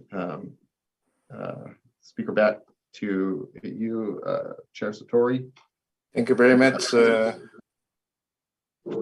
Planning Manager Michael. Before I open this to the public hearing, I would like to ask first my colleague for any question or statement to make. You know, Your Honor, I have received your several petitions both ways from the Mars Shopping Center and the Classic Bowling Center. So we have a lot of people here who's willing to speak, but based on our process, everybody will have to be given a chance. So we'll see how it goes. So anybody who wants to ask question from my colleague? Ray, Yes, I would like to withhold any comment I have until after we hold the public hearing. Oh, you are given the press clerk. So if you have any question now, you can ask questions because this may take a long time. That's all right. I'm not going to doze off. Thank you very much. Anybody else before I open this to public hearing? Commissioner Belba, Commissioner Teresa, Daly. Just want to say thank you, Michael. It looks like your staff did their due diligence in preparing this presentation. It was very thought through, and it's very clear to me of what we need to focus on for tonight's meeting. I would like to second that. They definitely earned their paycheck on this one, Belva. Okay, I will withhold also my question until the last people who are willing to speak for tonight. So I call on Director Tatum for the, wait, I move to open the public hearing, no? The public hearing is now open, okay? Okay. So again, go ahead. Oh, sorry. Go ahead and vote to open the public hearing. I'm sorry. I interrupted. The public hearing is now open. Okay. So we do have a tremendous amount of speakers tonight. Yeah, I hear you. So, so we are going to adhere to the 2-minute rule. So those members of the public who wish to comment on item 3, which is the zone change at King Plaza Shopping Center, please click the raise hand feature to speak on that agenda item. For those joining by phone, press *9 to raise your hand.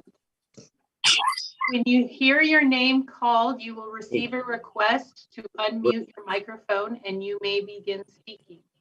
Each person will receive a maximum of 2 minutes to speak. When your 2 minutes have been reached, please wrap up your comments. Speakers not in compliance will be muted, and any use of profanity will result in the speaker being muted immediately. Let's see, we have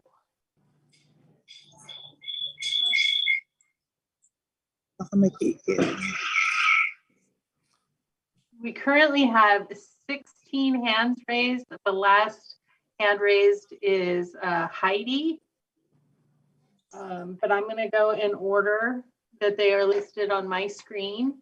I'm going to share the screen with the clock. Website now. Okay, so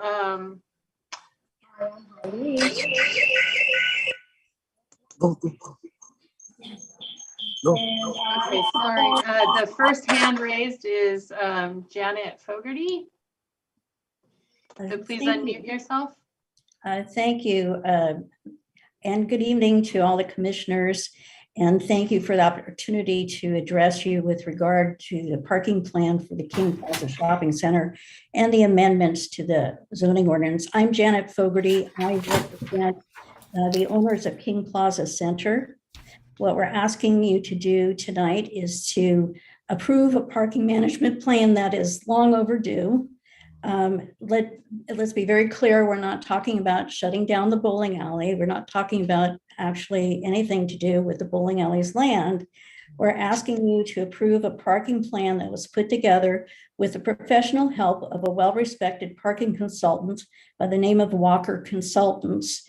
That's a company that specializes in making good use of opportunities for parking through their expertise.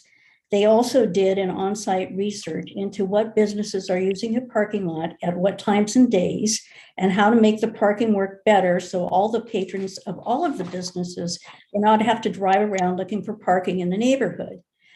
Walker found very similar results as to what Michael has told you.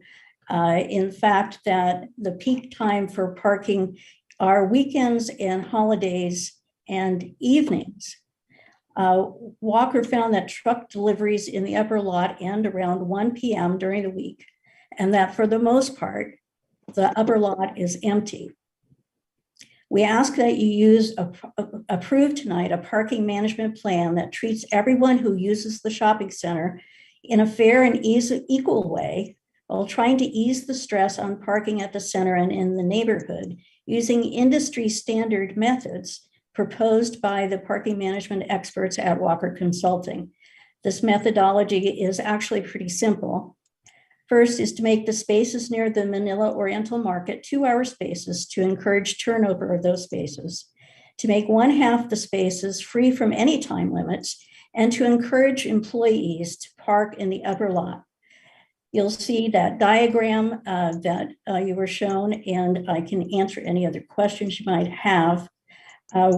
I appreciate the fact that my time is up right now, but we ask that you make the findings set forth in the staff report and approve the matter before you, that you find the proposal is exempt from CEQA, and that you recommend that the city council approve both the parking management plan and the zoning change as recommended by staff. And we would like to thank staff, particularly Michael, for his hard work in putting together this analysis for you tonight. Thank you very much. And I ask, if I may, that James Barrett, who represents Manila Oriental Market, be able to speak after me, and Peter Kwok, who owns Manila Oriental Market. Thank you.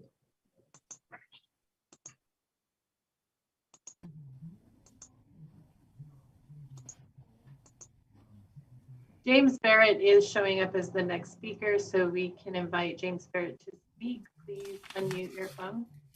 Unmute yourself. Yes, good evening, Commission. I wanted to take the opportunity to thank you for all of your hard work on analyzing this very important matter for the city of Daly City. Manila Oriental Market is an important aspect of the city that provides needed access to all the food goods necessary for the community.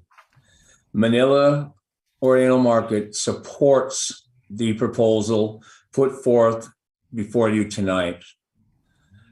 The times that are set in for delivery, which are a very important aspect, are well within our ability to complete and stay within those guidelines.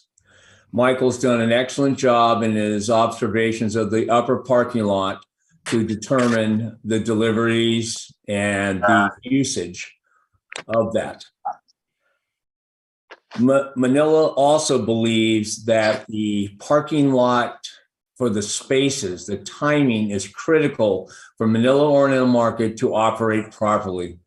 Manila has been here a long time, over 20 years, and they want to stay in this community. The parking time that are indicated in the proposal are well within the ability of Manila to operate successfully and thus continue to provide for the neighborhood. I just wanted to say on behalf of Manila Oriental Market that the dedication to review these issues so comprehensively at this time is critical for the success and the well-being of this neighborhood. Thank you very much. And Peter Quash has his hand up, and he is the owner of Manila Oriental Market, and he has a brief statement. Through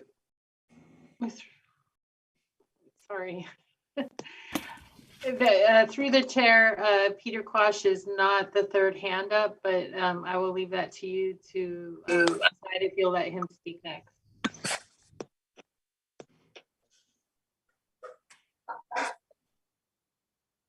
Commissioner Chair Satori.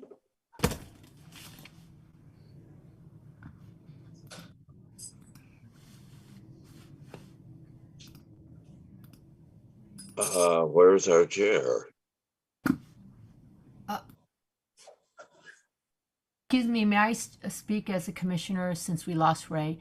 Okay. Personally, I would prefer you, Tatum, to just go by whoever is next.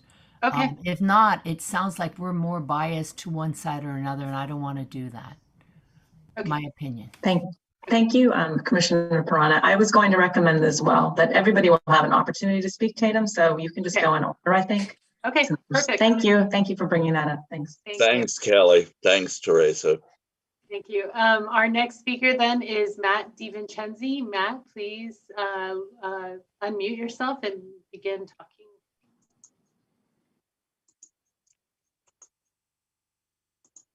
talking. Matt, we can't hear you. It doesn't appear that you're muted, but we couldn't hear you. Can you hear me now? Yes. Yeah. I'll Okay, reset. sorry about that. Okay, Hi, go good ahead. evening, everyone. I would like to thank the planning department, the planning commissioners, and everyone joining the meeting via Zoom. My name is Matt DiVincenzi, and my family, along with Rick Bocci, own Classic Bowling Center. We've been operating in Daly City for almost 38 years, and we're the last bowling center in Daly City. We are proud to be in Daly City and feel like we aren't just a bowling center, but more of a community center with youth bowling leagues, adult bowling leagues, and senior leagues. We actually just celebrated one of our senior bowlers' 100th birthday a few weeks ago. We also give away free bowling to the kids during the summer. We host Special Olympics events, free bowling for canned food drives, Christmas toy drives, and many more. In terms of parking, we're just not okay with administering time spaces in half of the total spaces. It's unfair to the bowlers who spend 3+ hours bowling league because it's multiple games, not just one, as well as shopping at the market or grabbing a bite to eat before or after bowling. We need to keep in mind that this is not your typical strip mall, as most don't contain a bowling center in them. We are fighting for the bowling community that for many have been with us for a number of years, a lot from the beginning. If this parking plan is approved, it will do many things and will hurt Classic and neighboring areas the most.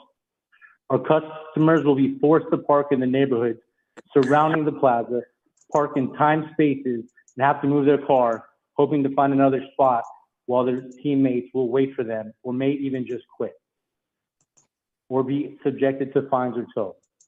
It will be detriment to Classic and the community, so I ask that you do not approve this new proposed parking plan.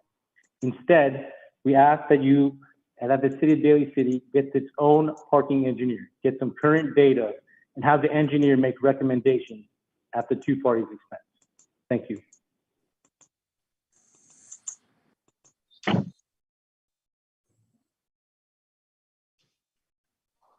Thank you for your comments. The next speaker on the list is Ted Sadeh.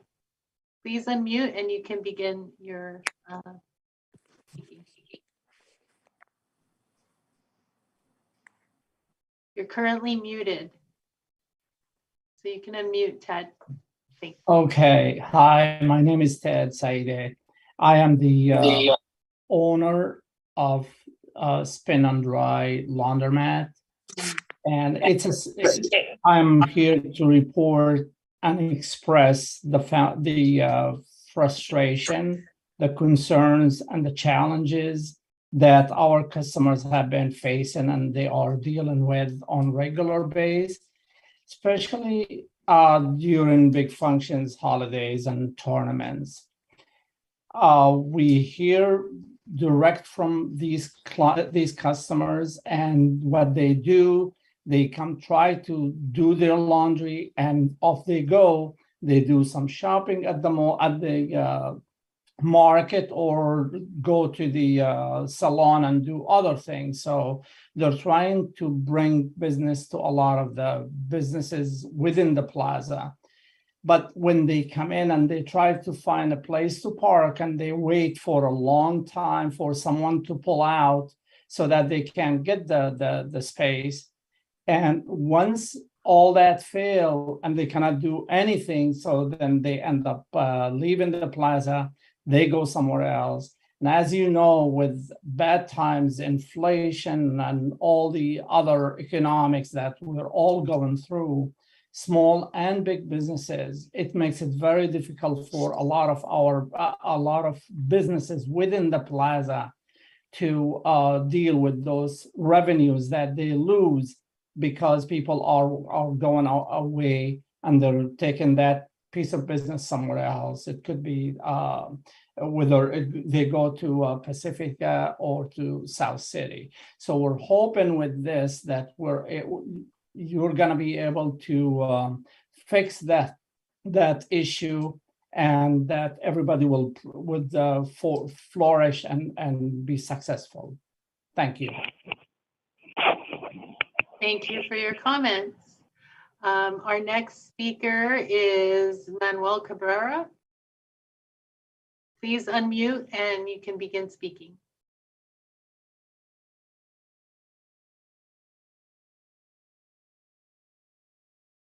Manuel Cabrera, you can begin speaking once you unmute unmute yourself. Oh, there he goes. Go ahead, Manuel. Hi, my name is Manuel, and I live here in Daly City by St. Francis Boulevard on Hickey. And I normally go to Manila Oriental to buy groceries, and I have Raymond's to cut my hair and buy something at Lingnam or something like Senorita. And normally the problem is the parking. I don't know how to resolve that parking, but anyway, sometimes I'm arguing with the other driver because of parking. And at one point, I got hit by a car, which is my car is parked right in front of the bowling alley, and the guy is really rude. I mean, just day in and out of arguing people with just to get a parking, simple and easy. I mean, simple parking, but you can't get it. It's just an argument every day. So every day I cook, I go to Manila Oriental, and once a month, 2 weeks, I mean, every 2 weeks I have to get a haircut. And almost every day I'm in there. So I notice the parking is the problem, major problem. Thank you very much. Thank you for your comments. Our next speaker is Mark Hudak. So please unmute and you can begin speaking. Do you have me, Tatum? Yes, I can hear you. All right, thank you, commissioners. First, I want to echo our appreciation for all the hard work that's gone in by staff and by the commission to review all the information that's been given to you. That said, we have to disagree with some of the things that have been said by staff in the staff report. There's nothing intuitive about parking. You can't come up with solutions based on casual observation. You need hard current data, and then you can work towards solutions. So in particular, there's the assumption in the staff report that bowlers are done in 2 hours. That simply isn't true. We've provided the data from our parking experts showing 3 hours are needed. So all of those 2 hour spaces in this parking plan are of no use to the bowling alley, and it will make it impractical for the bowling center to continue. The next point I want to make is that there is litigation going on between these parties, scheduled for trial in November.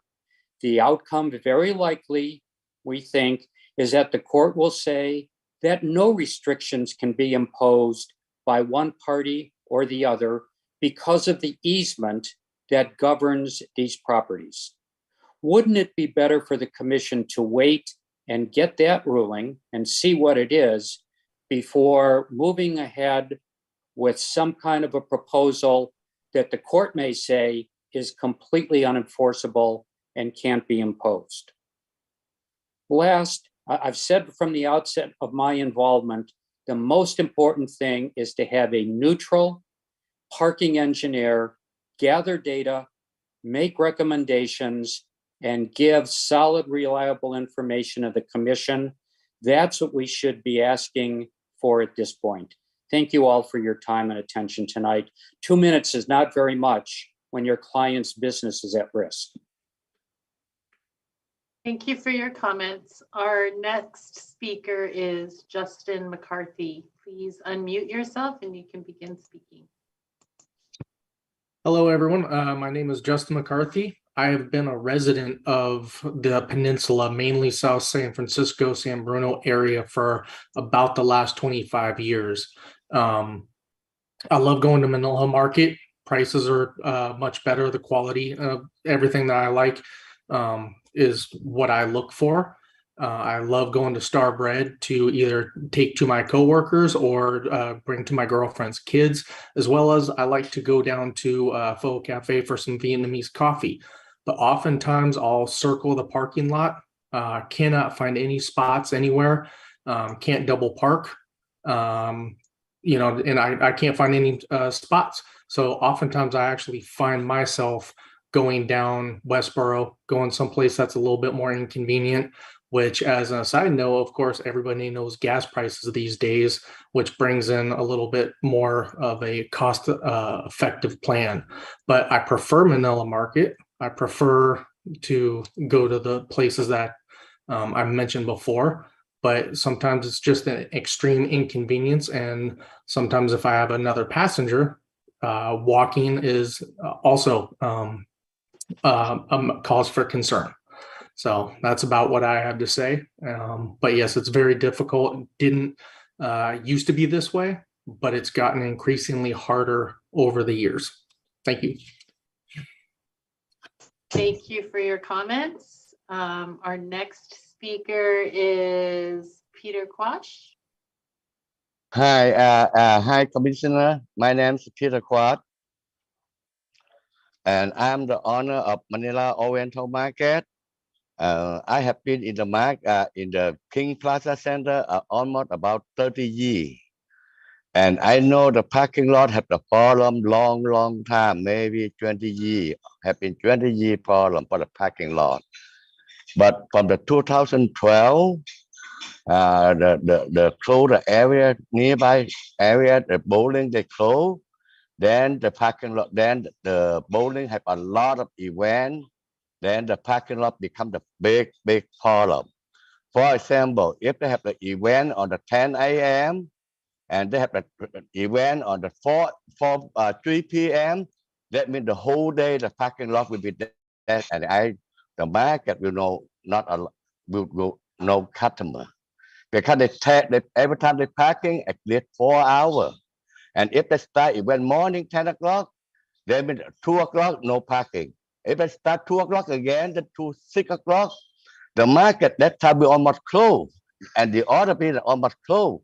So the whole day we will get big trouble. And I saw a lot big trouble after the 2012. So today I saw the application for the parking plan. I'm very happy, and I think maybe the future they will have a lot of tenants in there. Not only for Manila Oriental Market have the parking problem. I think all the tenants in there, everybody have the problem. 4 hour event morning and 4 hour event from 2 p.m. 3 p.m. there. But if he event about 5, 6, then everybody look good, because that time everybody almost closed. Thank you. Thank you for your comments. Our next speaker is Andrew L. Andrew L., please unmute yourself and you can begin speaking. Yep. Hello. Can you hear me? Yes, we can hear you. All right. I'm a patron of one of the businesses that's in that L-shaped building. It's a little martial arts studio called Academy of Martial Arts Shotokan, a little karate studio. So lots of just 1 hour classes in the evenings and on Saturdays. And even in the evenings, it can be very difficult to find parking. Often coming from after work, trying to interact with my community and a really experienced martial arts instructor. It can be very difficult. Maybe I'll end up missing a few, like 5-10 minutes of just an hour-long class, just because the parking is very difficult to find, let alone on Saturdays in the middle of the day. It's nearly impossible. You just almost always have to drive out into the neighborhood. So, of course, on the weekends, I can find the extra 20 minutes per day to drive out into the parking lot, park there, walk up, and then go back afterward. On the weekdays, it's very difficult coming after work and things like that. So just echoing what other folks have said about the parking situation being very difficult. And in particular for this, it's maybe at most 7 people per class, plus an instructor, and maybe one other person. So very few people associated with this business during these classes, but it's still just for that small number of people, very difficult to access our classes in our community. So that's all for me. Thank you for your comments. Sorry. Our next speaker is Sam Chan. Please unmute yourself and you can begin speaking. Hello, this is Sam. We can hear you. Can you hear me? Yes.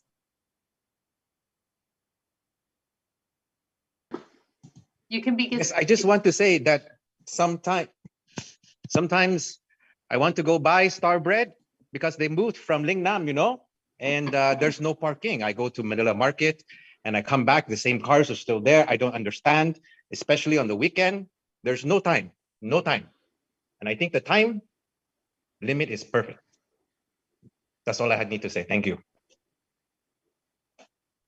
Thank you for your comments. Our next speaker is from Starbread Lingnam, Alexin Lim.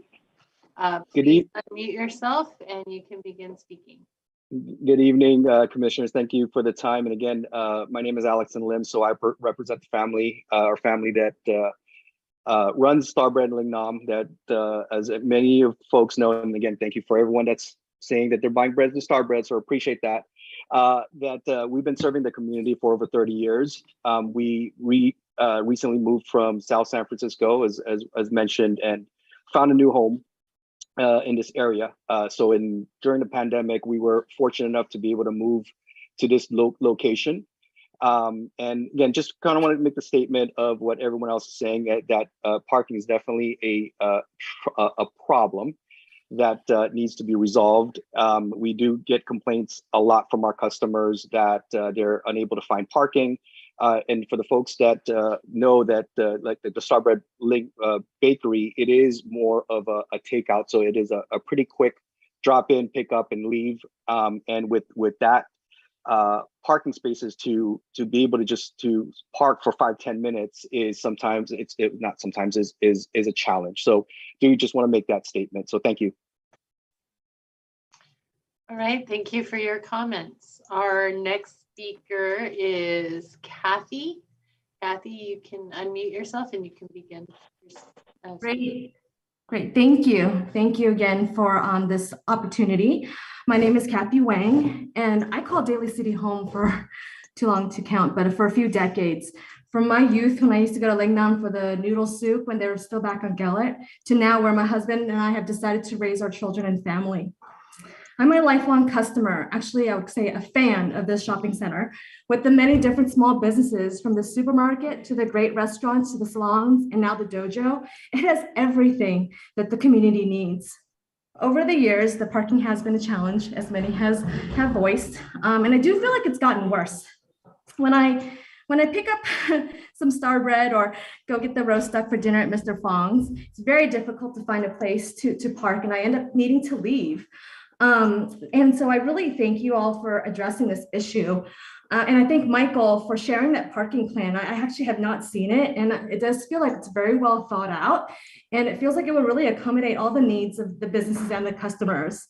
I would love my children to be able to experience the center as I have, and to feel that Daly City is their forever home as well. Thank you again for this opportunity, and have a good evening. Thank you for your comments. Our next speaker is Jonathan M. Jonathan, please unmute yourself and then you can begin speaking. Hello, my name is Jonathan. I've been going there to King Plaza for most of my life. Parking is definitely an issue, especially when there's people park hunting. The parking lot gets very crowded because people are always waiting for parking. It causes many accidents. This is also an issue because, trying to find parking, because I take my grandmother shopping at Manila Oriental, and it's hard trying to take her to shopping because it gets frustrating to find parking, and all these people are just sitting around looking for parking. So definitely something should be done about the parking issue.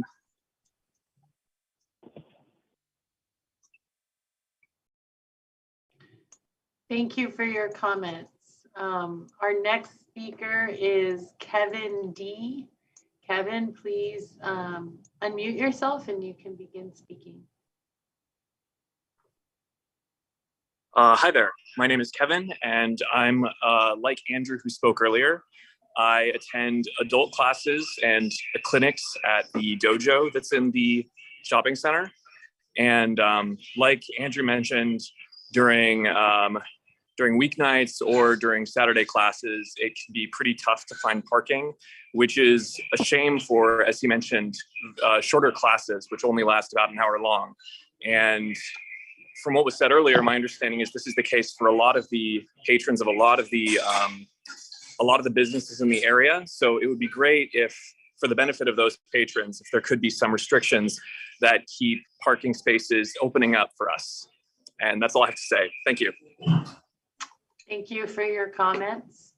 Our next speaker is Peter W. Peter W., please unmute yourself and you can begin speaking.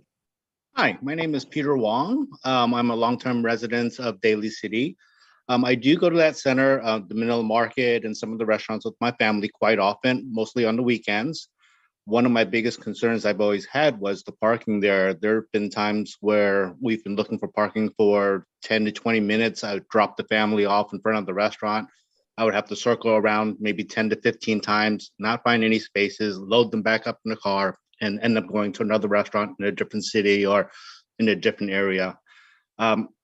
Coming in tonight with the concerns of the parking plan that I did see you guys propose earlier actually does make a lot of sense. I think that's something that this center needed for a long time, and hopefully this will get taken care of soon. Thank you. Thank you for your comments. Our next speaker is Rosanna. Rosanna, please unmute yourself and you can begin speaking. Hello, can you hear me? Yes, we can hear you. Yeah, sorry. Sorry, my AirPods are about to die. I've been living in Daly City for 40 plus years, and I have been a patron at that shopping strip for quite some time as a youth and as an adult, and with my children as well. I don't really agree with the parking restrictions. I do with parking, but I have also parked in the, I call it the overflow, the one I think they said the southeast parking. So I know that's an option, and also the street. I visited sometimes just like the salon, Manila Orient, the eateries like Starbread, Mr. Fong, like a whole bunch of things. And the time limit is going to be tough. And I agree with the gentleman who talked about maybe the data is not accurate or current. So just having a restriction is going to be tough just to try to accommodate, different things just to be around that area. And some people, come from afar and they're not going to just want to limit their time at that location. That's it. And so also I do have we do visit the bowling alley as well, as my husband is on League Bowl, and I don't agree, like it is 2 hours just to bowl, because we could be there 3 to 4 hours again, depending on the tournaments as well. But I do appreciate all the time and concern about the parking situation, but I don't agree with the time limit restrictions. Thank you for your comments. Our next speaker is the Classic Bowling Center. So please unmute your phone and you can begin speaking. Rob. Hi, can you hear me? We can hear you. Hi, my name's Rob Petroni, and I'm one of the managers here at Classic Bowling Center. And my concern is that all of the employees of all the businesses in the plaza, if they're not allowed to park in front of their building and in the lot because of time restrictions, they'll be parking all along the bowling center, even though they're not patronizing us. And then on top of that, my customers, particularly the seniors, will have to park much farther away and have to lug all the bowling equipment to come over here. And I think that will deter them from bowling. And based on the pandemic, where a lot of seniors stopped being active, the last thing I want is for the seniors to stop bowling, where they can socialize and exercise and get some activity. I'd also like to let the other businesses know that many of our customers go to the restaurant, go to Manila Market, and go to the laundromat. We're always giving change for quarters for people who want to do their laundry. So we do patronize, our customers do patronize the other places. I do realize it is tough to park, but I think that time restrictions will really make it tough, particularly on the seniors. Thank you. Thank you for your comments. Our next speaker is Anthony S. So Anthony S., I see your phone's unmuted, so you can go ahead and begin speaking.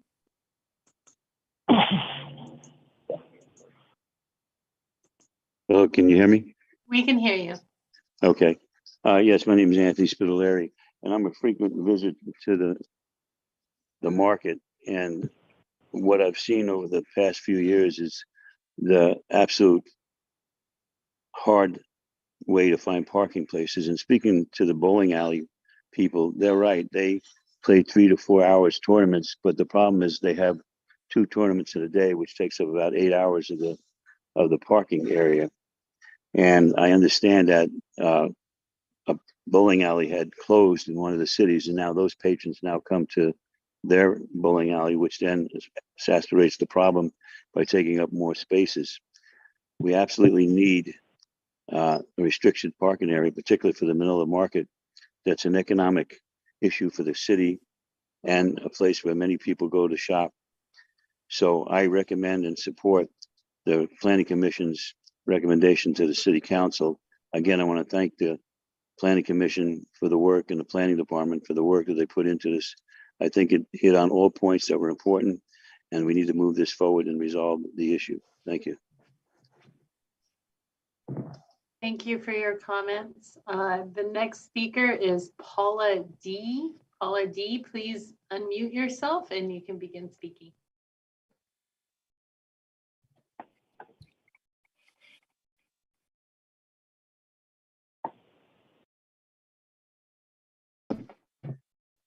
It looks like you're unmuted, Paula. You can begin speaking.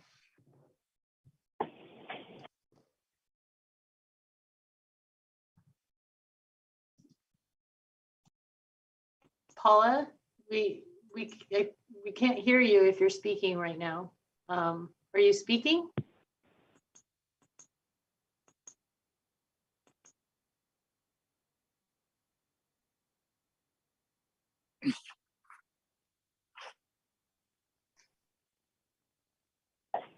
Paula?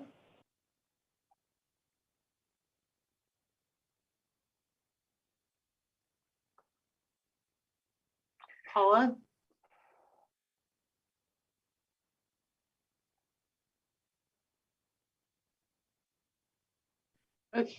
Okay, it looks like Paula's gone. Our next speaker is Estella Sullivan. Estella, you can unmute yourself and you can begin speaking.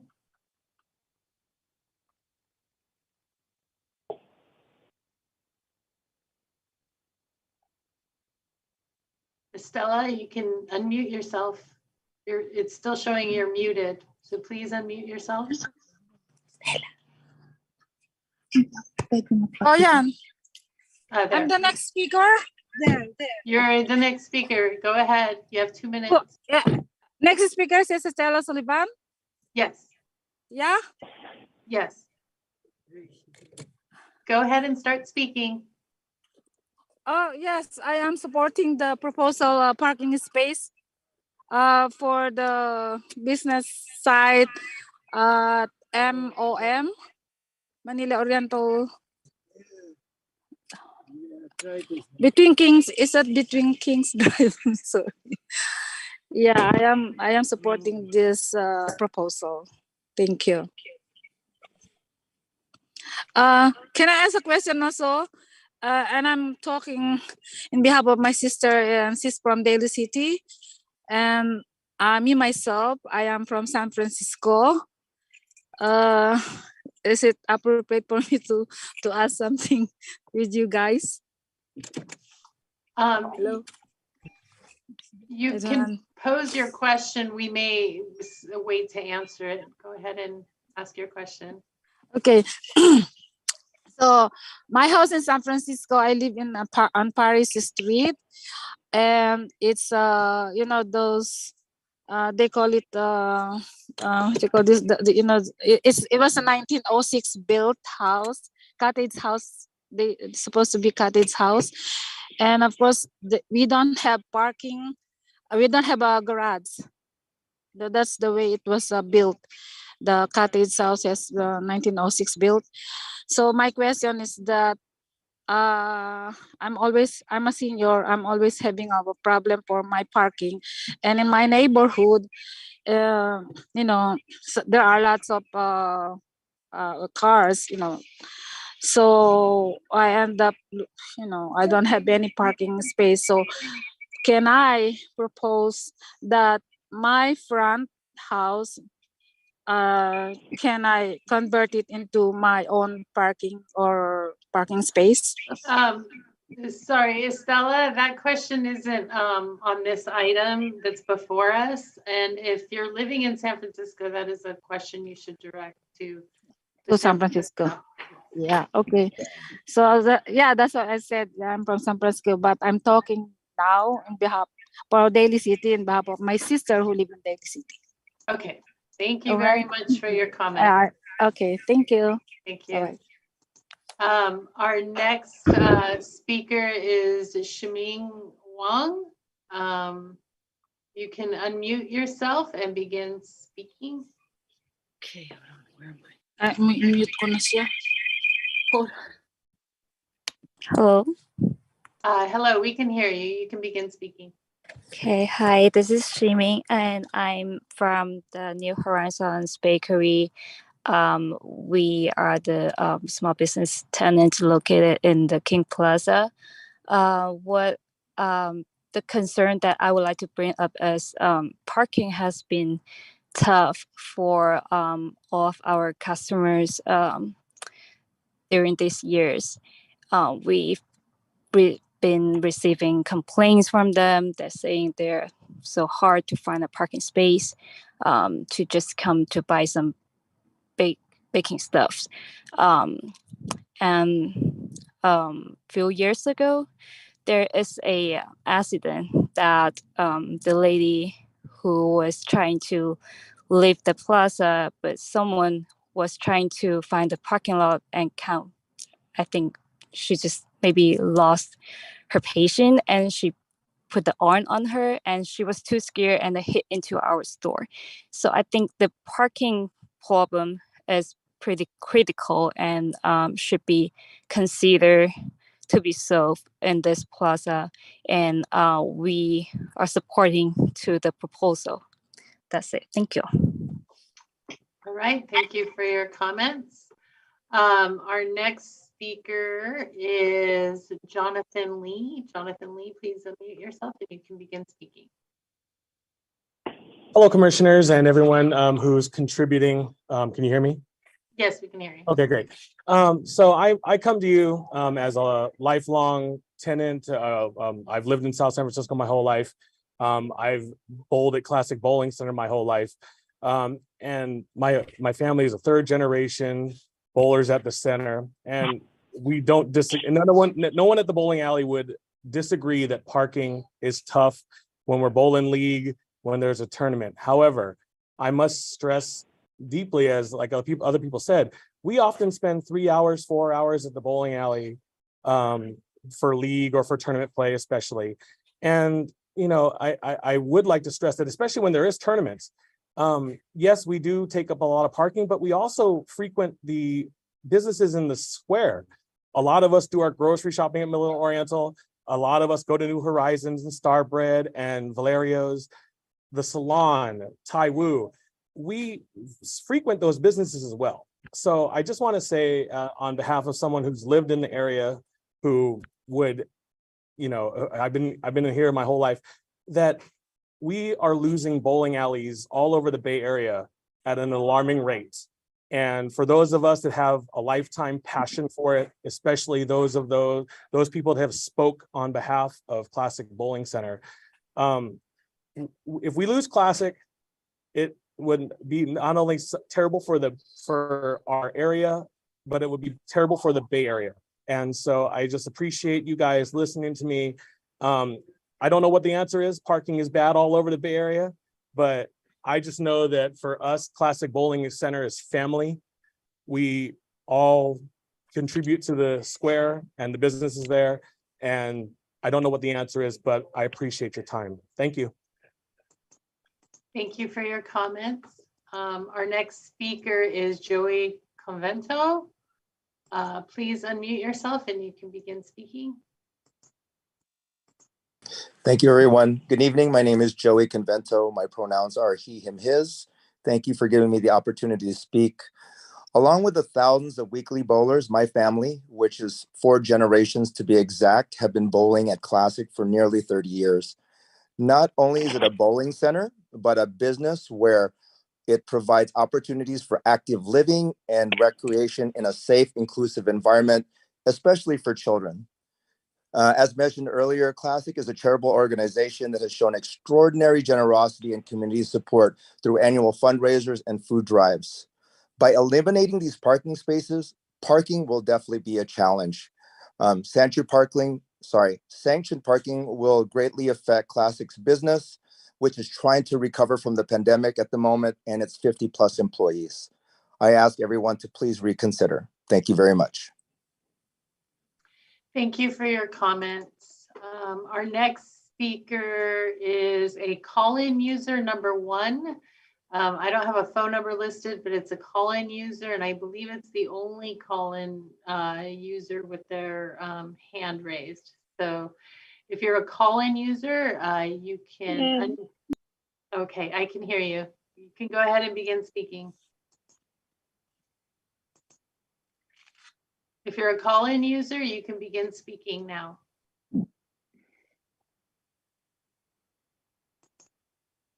Hello? You appear to be unmuted. Hello, good evening. Hello, we can hear you. Hi, can you hear me? Yes. Okay, good. Good evening. Hi. My position on this issue is that I am supporting to have to support King Plaza's tenants to have their own parking space in that area. Because if Daly City wants to have a business, you should have to allow parking for the customer for all those tenants in King Plaza. Okay, since You have to respect Classic Bowling doesn't have parking itself, they should have to build their own parking. They have to spend money, ma'am. You know, this has been going on for quite some times.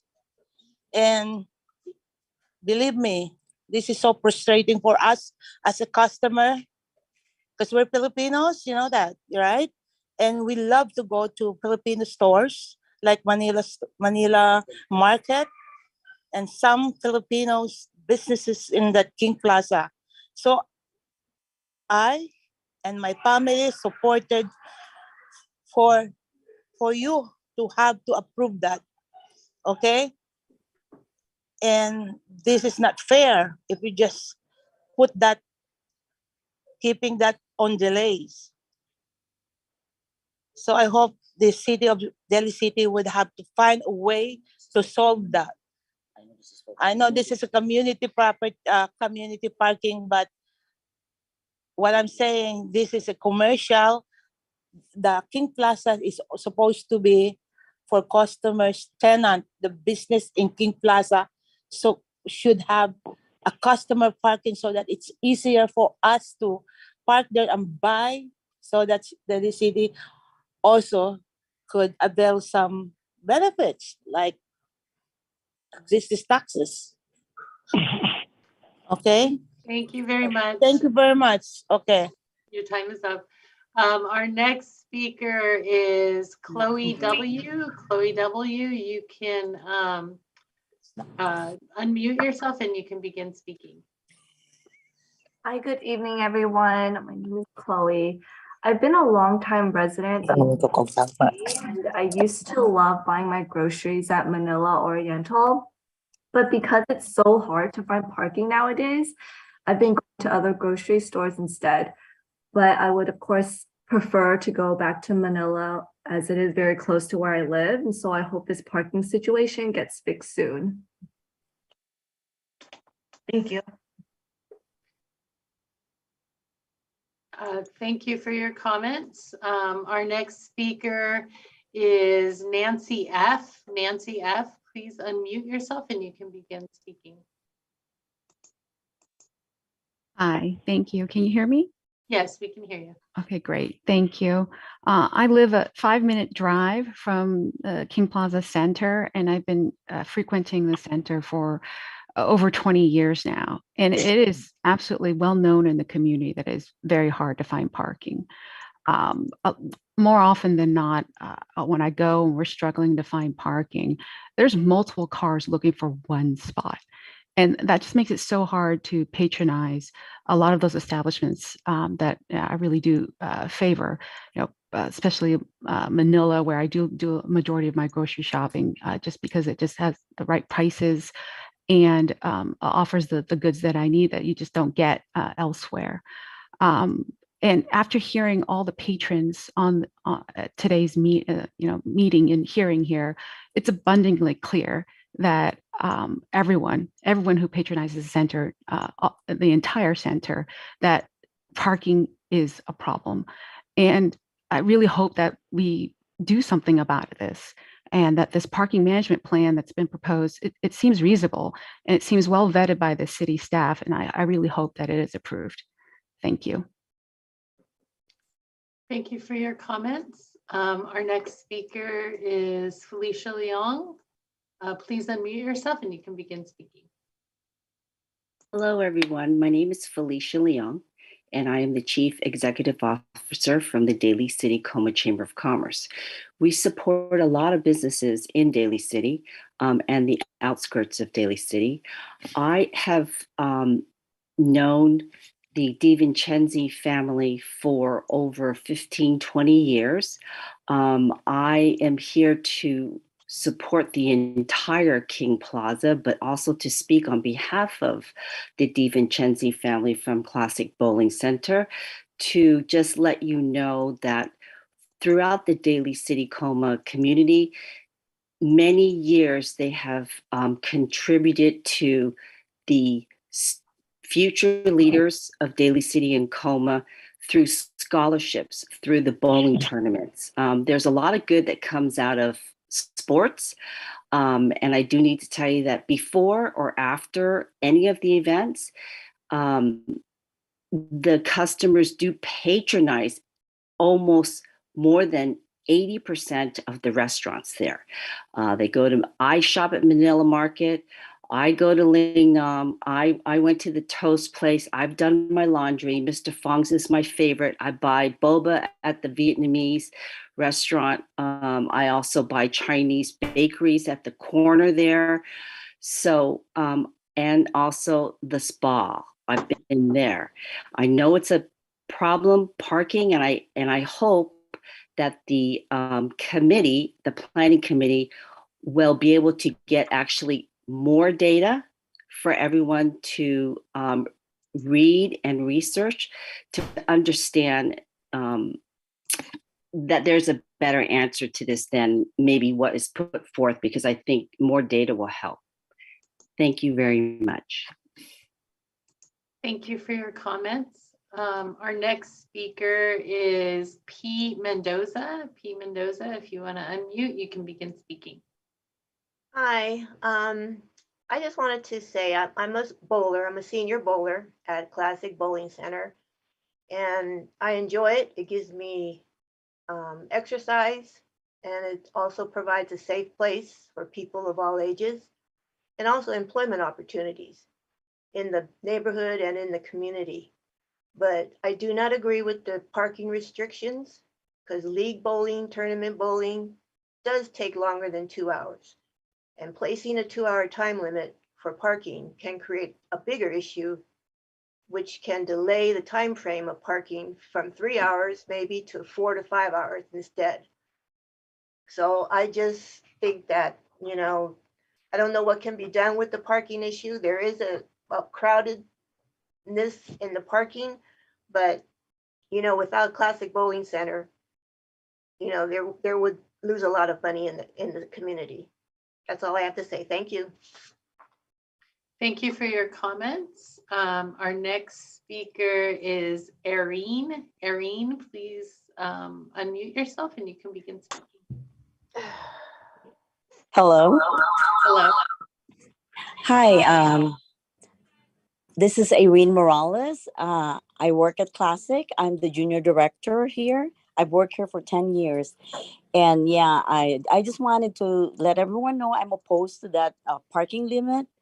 My concern is my junior bowlers.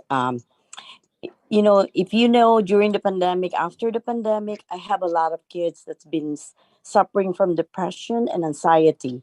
Parents are trying to find ways on where they can bring their kids that they can stay longer and hang around, and it's a safer place. So if you put a limit to parking, I don't know where parents will be bringing their kids. Our center have been. Our center have given so much benefits to all the youth around in Daly City. We provided scholarship, we provided free games, especially during the summertime. So, and the 2 hour limit that you are trying to put in this parking lot, I don't think that's enough for all these juniors to be able to enjoy the sports of bowling, to be able to be out, you know, and instead of just sitting at home, playing video games. It's more a healthier way for them to like you know, instead of staying at home. That's what all I need to say is just, yeah, I'm not agreeing to that limited parking. I would like the juniors to be out here playing, enjoying, and not thinking of anything else, like, you know, especially with the pandemic, they're like depressed, experiencing anxiety. And you know, I have so many parents here that like telling me that, you know, bringing their kids here, they're enjoying, they're like they have other sports that they'll be able to enjoy besides, you know, they're finding ways to enjoy sports with bowling, because most of these kids cannot, you know, they can't play baseball, they can't play volleyball. With bowling, they're able to find enjoyment. Thank you. Thank you for your comments. Our next speaker is Joji Mercado. Joji, please unmute yourself and you can begin speaking. Okay, hello. My name is Joji Mercado. I'm the owner of Amos Karate, the karate school inside King Plaza. One of the challenges my customers, students are facing is the parking. I only have an hour's class, and most of my students, they only stay there for an hour, and after that, they're gone, especially on weeknights and on Saturdays. When there's leagues or tournaments, the parking lot is really impacted. And most of my students, they would circle around. It would take them minutes. Some of them would come in late because they couldn't find parking, and some would even park outside in the streets. And it's just affecting, you know, my business as well. I hear the concerns of the other people, but as a business owner, when it's impacting my business, that's a concern for my business too. Well, thank you. That's all I have to say. Thank you for your comments. Our next speaker is Grace. Grace, please unmute yourself and you can begin speaking.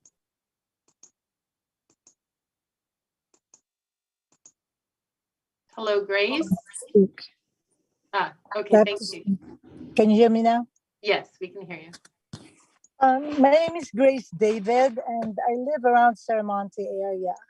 And so I would like, I go to Manila Oriental and Taiwu and Mr. Fong, and I invite my friends to eat out there or go shopping there. And they say, there's not a lot of parking, not this time. The busy days, they don't want to go there. They look for another place even farther just because there's more parking. So I would really like to have additional parking there. It would really be beneficial not just to us, but also to the businesses there. So they could have gotten more business if there were more parking. And for us, it's convenient also. So that's all I need to say. Thank you. Thank you for your comments. Our next speaker is Keith O. Keith, you can unmute yourself and begin speaking. Hello? Can you guys hear me? We can hear you. Hello? Okay. Hello, everybody. Thank you for hearing me speak. Actually, I've been listening from the beginning, and to let you guys know, some of you may know that I've actually lived in Daly City for 40 plus years. I've technically bowled at Classic for 35 years. I worked there for almost 20 plus years doing the kids programs and everything. It's nice that we could actually speak. You know, everybody has gets to talk, gets to have their opinion. I know this is really hard for me, obviously, because I work for Classic. But there's already been so many speakers that actually said both sides, so I get it. But I want to highlight some of the sides, I guess, that about the Classic side. About, like you said, bowling does take about 3 hours when it comes to leagues. That's a good thing that they were saying. And also, lots of people do. Obviously, we don't want anybody to close. We want them all to be there. And like I said, during league and after league, people do actually go to the ball. And like you said, they go to Starbread, who's a really good friend of mine. But yeah, but let's go back to, since I only got a little bit of time. I'm Keith O of Classic Bowling Center. Something you know. The DeVincenzi's have been great enough to allow me to have 20 plus years of throwing Keith O Kids Days. I have a toy drive every year. And I've dealt with the parking for 25 plus years. I've actually, since being a kid, I've seen, there are days that people may not know, like on Sundays, our bowling alley might be totally empty and the lot is still full. So it's not always, just to be fair. But I just wanted to, since you guys heard so many other things about Classic, I just wanted to let you guys know about what I do. And I do agree that there should be that professional consultant should come in. And also, I believe what the lawyer said about there's a litigation is kind of like, all this could be for nothing, right? It would be depending on what they could say. Sorry, it's a little hard for me to speak, but I guess that's it for now. I appreciate you guys giving my time. So thank you. Thank you for your comment. Our next speaker is Deanne. Deanne, you can unmute yourself and begin speaking.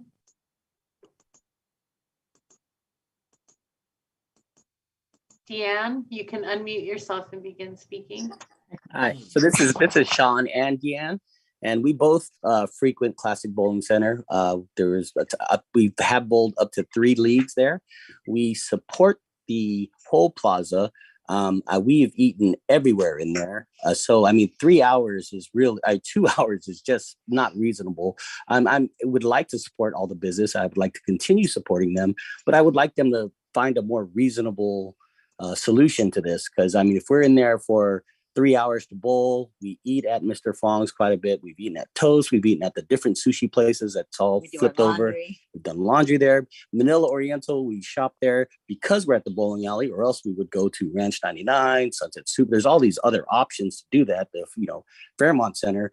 But there, we really would like them to reconsider and find a better solution other than, just you're going to set these hard limits and then say, okay, well, after 2 hours, if it's inconvenient or not, just find a different solution.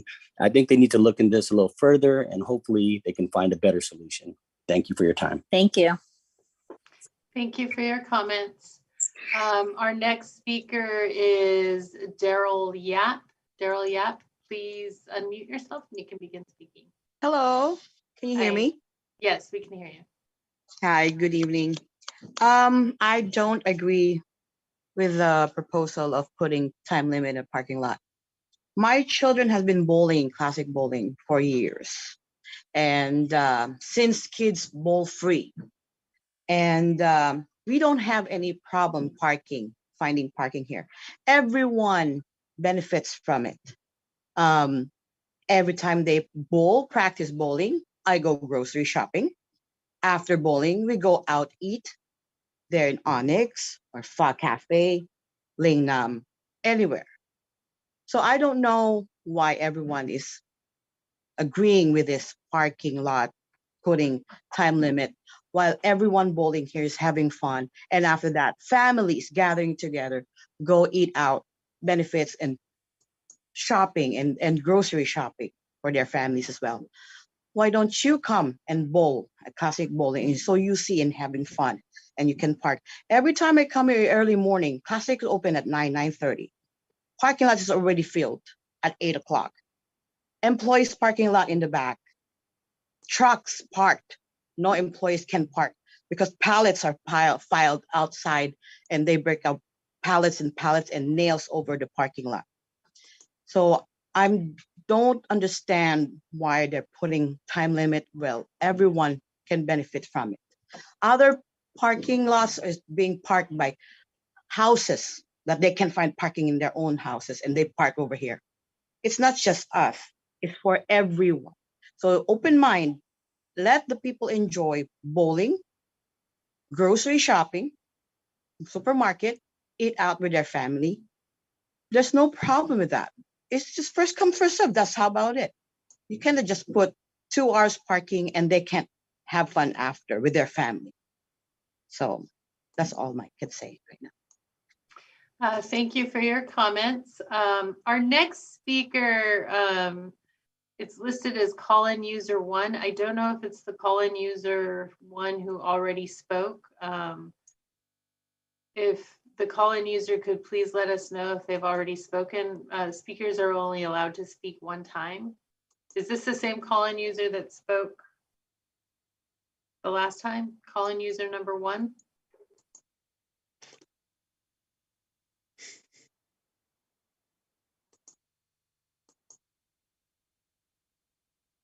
Do we have somebody who is on a phone?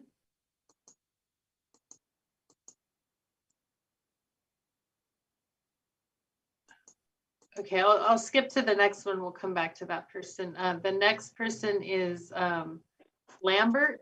Lambert, you can unmute yourself and begin speaking. Hi, good evening. I'm just using Lambert's phone because I ran out of battery. Anyway, my name is Dory. We're talking about the parking at Manila Oriental. I own a care home. I have lots of friends on the restaurant, and then one of my friend on the restaurant that very busy for a catering. She allowed me to speak on her behalf because right now she's busy. She said she got a ticket there when she parked because she cannot find the parking to buy her own grocery for her catering. So what she did is she parked to that something like not illegal, but something like you're not supposed to park because she's been going around.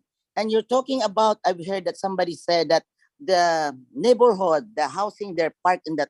So we're talking about the time limit. If you're not allowed to give that 2 hours limit, so what happened to the other customer like us? We are so busy and we're talking about seniors. I'm feeding the seniors also. So I think this is good for the planning commission to think about only not talking about the seniors, the leisure, because this is also all about the community of the Daly City. This is everything because classic bowling is a leisure business. King Plaza, there's a restaurant, there's a parlor, there's a grocery that we love to shop in the market because it's cheaper than the other grocery. You can go there and check. And beside that, their product is all fresh. I'm not saying that that I'm, but I just want to concern about the community as also I'm a businesswoman. So mostly of my care home colleagues, they've been asking me, Dory, you need to fix that problem there because I know you are part of Daly City. That's why I'm trying to also to support my community people. Thank you very much. And thank you for the recommendations, sir. The Planning Commission, I salute you guys. Thank you for your comments. Our next speaker is Steve DiVincenzi. You can unmute yourself and you can begin speaking. Good evening, everybody. Can you hear me? We can hear you. There's a little My bit name of is Steve DiVincenzi. I'm one of the owners of Classic Bowling Center, and I have been a general manager for about 25 years. And I appreciate everybody's comments, and they're all right. There is a parking problem up there at King Plaza, but putting parking restrictions or time limits on those spots is not the solution. And who does that affect? It affects our bowlers. It doesn't affect anybody else in that shopping center for the most part, but it affects our bowlers. Also, some of the slides that were presented show the upper parking lot with very few cars in it. Has anybody gone up on a Saturday or Sunday morning at 10 or 11 or 12 o'clock? The parking lot's full. How are trucks going to get in there? Cars don't want to park up there too because of pallets and nails and trucks. They're afraid of trucks hitting them. So our attorney, Mr. Hudak, as well as a couple other individuals, recommended a continuance as well as more studies, which I believe need to be done.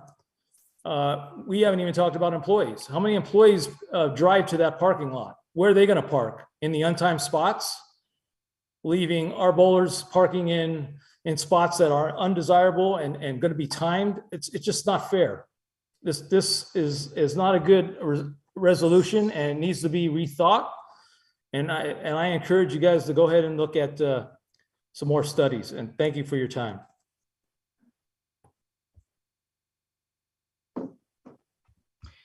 Thank you for your comments. The next speaker is a call-in user number 1. We did have a call-in user speak before, but I don't know if this is a different call-in user. So the call-in user, if you could please identify yourself. Please unmute and identify yourself. Hello? Yeah, you guys had to send me a signal. Yeah, this is calling user number 1. John Daly here. So, wow, Classic Bowl. It's an icon. It's an icon in the community. Sarah Bowl closed about 10 years ago. So Classic Bowl, I don't know if anybody knows what Classic Bowl Center is. It's actually a fun center for families, fun center for kids, arcade games, sports bar. Putting a 2-hour limit on fun, not a good idea. Just need to find a better way of doing this. I think taking a step back and understanding what's in that plaza. What did we allow to be housed in that plaza? A supermarket, all these other retailers, which I have no problem with. But I think just taking a look back and looking at other plazas as well. Skyline Plaza is a mess. Nobody can go in and go out. And Skyline's probably more worse than King Plaza. But yeah, putting a 2-hour limit on a fun center is not acceptable. So definitely don't do it. One question I do have, and I wouldn't imagine the answer is yes. This is just for item number 4. Is that correct? And then public comment to follow. Correct? Correct. Yes. Yeah, okay, then public comment would follow after. And we do have more comments to make on the planning commission. So yeah, absolutely no time limit on the fun center for the kids and for the families and for fun. Okay, thanks. Thank you for your comments. Good. Our last speaker is Paula D. Paula D, I think, had tried earlier and we lost her. So can you hear me? We can hear you now. So please good. go ahead and begin speaking. Yes. Thank you. So sorry about that earlier. I don't know what happened. My name is Paula. I grew up in Daly City. I now have 3 kids here and I live with my older parents. And like everyone said, I love King Plaza. They have like everything. They have the Manila market with the groceries. I can pick up food when I don't feel like cooking. I can go to play at the bowling alley with my kids. But yeah, as everyone said, like the parking has gotten really bad. It's really sad because sometimes I really want to go, but the parking lot would be so full. And I think addressing this parking lot situation is really great. Like the proposed plan, I feel like it's really fair. You have your unlimited time spots, and then you have your limited time spots. If I want to stay for a longer time when I'm at the bowling alley with my family, or when I want my kids to do the leagues one day, then I'll make sure to park in the unlimited time spots. I think it says it has like 49% of the parking lot. So that's still a good portion of the parking lot has unlimited time spots. That's a lot. And then when I want to do a quick pickup, then they have the shorter time spots. And I think, so I really think the parking plan is a good start to this long going issue with the parking. I know sometimes it's like, we want to know 100% what the solution is, but then that would just push the time further and further, and then it would never be solved. So I think, something done sooner than later would be really good. I think this would be really fair to all the businesses, and customers would be happy because you have half of it is unlimited time, and then pretty much half, like 49%. And then you have 51%, which is limited time with 1 hour and 2 hour for the other people. So I think it's really good. So I really, really hope this plan can be approved sooner than later. So at least we get a start to fixing this issue. Thank you, everyone. Thank you for your comments. We do have another call-in user number 2. That might be the last one. Call-in user number 2, please unmute and go ahead and begin speaking. Say let's continue it. Call-in user 2.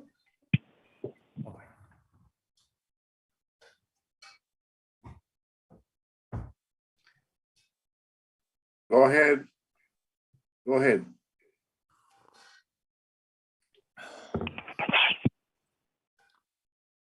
Go ahead, speak. Caller user number 2.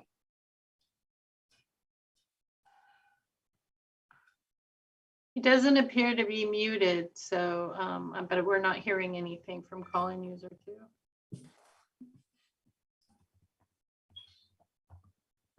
1, 2, 3, 4, 5. You're gone.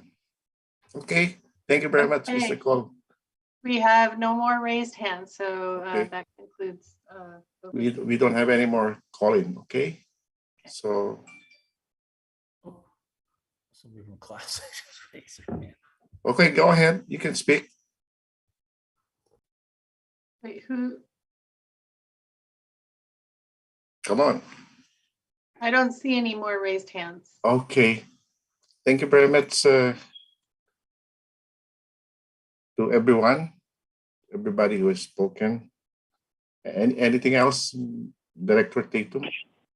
There's no more raised hands, so the commission can consider closing the public hearing. Okay, so now after hearing all those comments, I understand that Commissioner Rick would like to talk. Well, first, may I make a motion to close the public hearing? Second. No, not yet, not yet. No. I still have something to say. Well, so do I, but we're closing the public hearing, Ray, not the meeting. Yeah. Oh, yeah. No. Even then, okay. Motion to close the public hearing. I make So a moved. motion. Second. It's been moved and seconded. All those in favor to close the public hearing? Aye. Aye. Majority. Okay. Before we can, I'd like to say something after highlighting all those problems caused by the parking issue. Where is Michael? Michael, can we still amend the draft parking management program, the plan? Yes, the planning commission can. Okay, instead of say the proposed restriction is 1 hour limit, can we make it 2 hour? And then another proposed is letter D, instead of 2 hour limit, make it 3 hour limit. Is that more or less good enough to satisfy both parties? If this is something the planning commission desires to do, somebody would make a motion to. Okay. With that change. My fellow colleagues, I would like to. Are you going to say something, Teresa? Yeah, I do. I'm listening to what you're saying and trying to be in response. I can hear why you're asking that question, but I have a couple questions. Go ahead. Go ahead. What I'm hearing, what I would be concerned about, right, is how many employees of all the businesses are there? Because if I was an employee and I was looking where I would park going to work, right, I would not park in a 1 hour or 2 hour or 3 hour spot. I would take an unlimited spot, and I would park there, because then I would say, I don't have to worry, I won't get a ticket, and then I can go to work. So I don't know how many employees, but let's just say, if someone can clarify how many of half of the parking we're saying that would be non-metered, okay? And my question would be, that would be my first question. So how many non-metered parking spots are they? And then on top of that, how many employees are there? Now that's a concern, because if you told me, well, all the employees are going to park in another lot, let's just say, if that was the case and they were parking up there, how do you protect them? How's the lighting? What about all those trucks? What about the pallets? What about, the loading and unloading? And then the next question would be then, okay, would the trucks have to be dropping off food or whatever they're dropping off at a certain time of the day or night? And would they have their own space so that you could put employees up in the other lot? The other concern I'm hearing is everybody needs parking. So with everybody needing parking, right? Some of these businesses only need pickup parking. So do they need a green zone that says, 15-minute parking? They can get in and out and get whatever they want at picking up at the bakery or whatever. The other issue I'm seeing is this. When we're not experts, I'm not an expert. I'm just, we've all experienced not enough parking in many other locations, and it is a frustration. But if we look at all the businesses that are concerned, it's very clear that these businesses, all of them, should have input with a company that, would be an expert, and it's not on my side or your side. It would be an independent company that could sit down and talk to everybody and come up with a solution. Why? Because all these businesses are all important. I've gone into many of these businesses. Unfortunately, it's clear that each business has a specific time that they need. If you're playing bowling, you need 3 hours. If you go to the Manila shopping, maybe you need a half an hour to an hour. If you go to a karate class, you might need an hour. So all these people need help. But on top of that, I think, and I don't know, and that would be this independent company, I would think that a big chunk of spots are going to be taken up by employees. And once the employees eat up all the non-metered spots, because I'm guessing the non-meter spots are someone saying, well, I'm going to give that to Classic Bowl. That's what I'm guessing, right? You guys are saying, this is what I'm hearing. Non-metered, then if you have, 4 hours, 3 hours, 2 tournaments, whatever, you have somewhere to park. Well, if that's the case, and then those spots are eaten up by staff, what's left? Oh, it's a 1 hour, a 2 hour, a 3 hour. That messes everything up.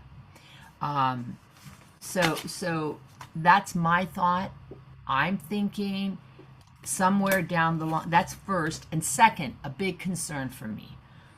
I feel very, very uncomfortable that we are on this subject when the parties are going to court in a month, in November. I'm hearing court cases.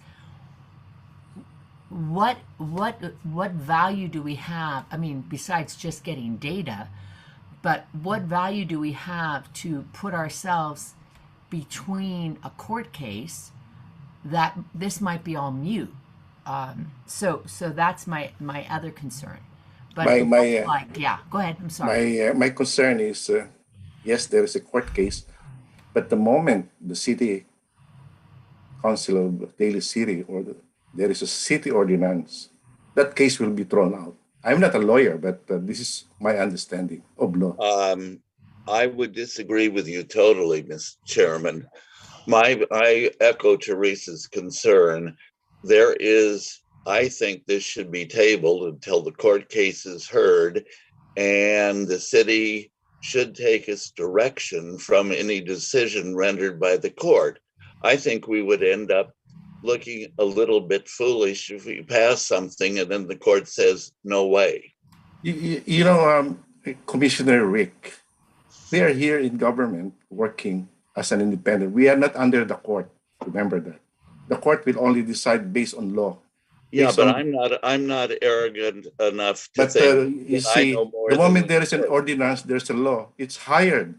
The judges cannot legislate on their own. Remember that.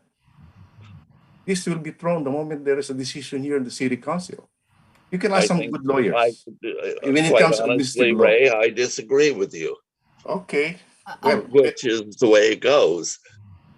No, and what I'm do you hearing want that. us to do? To wait for the court case to finish? I don't agree with that. Well, but I have another question. I'm reading something from Janet Fogarty, Miss Janet Fogarty.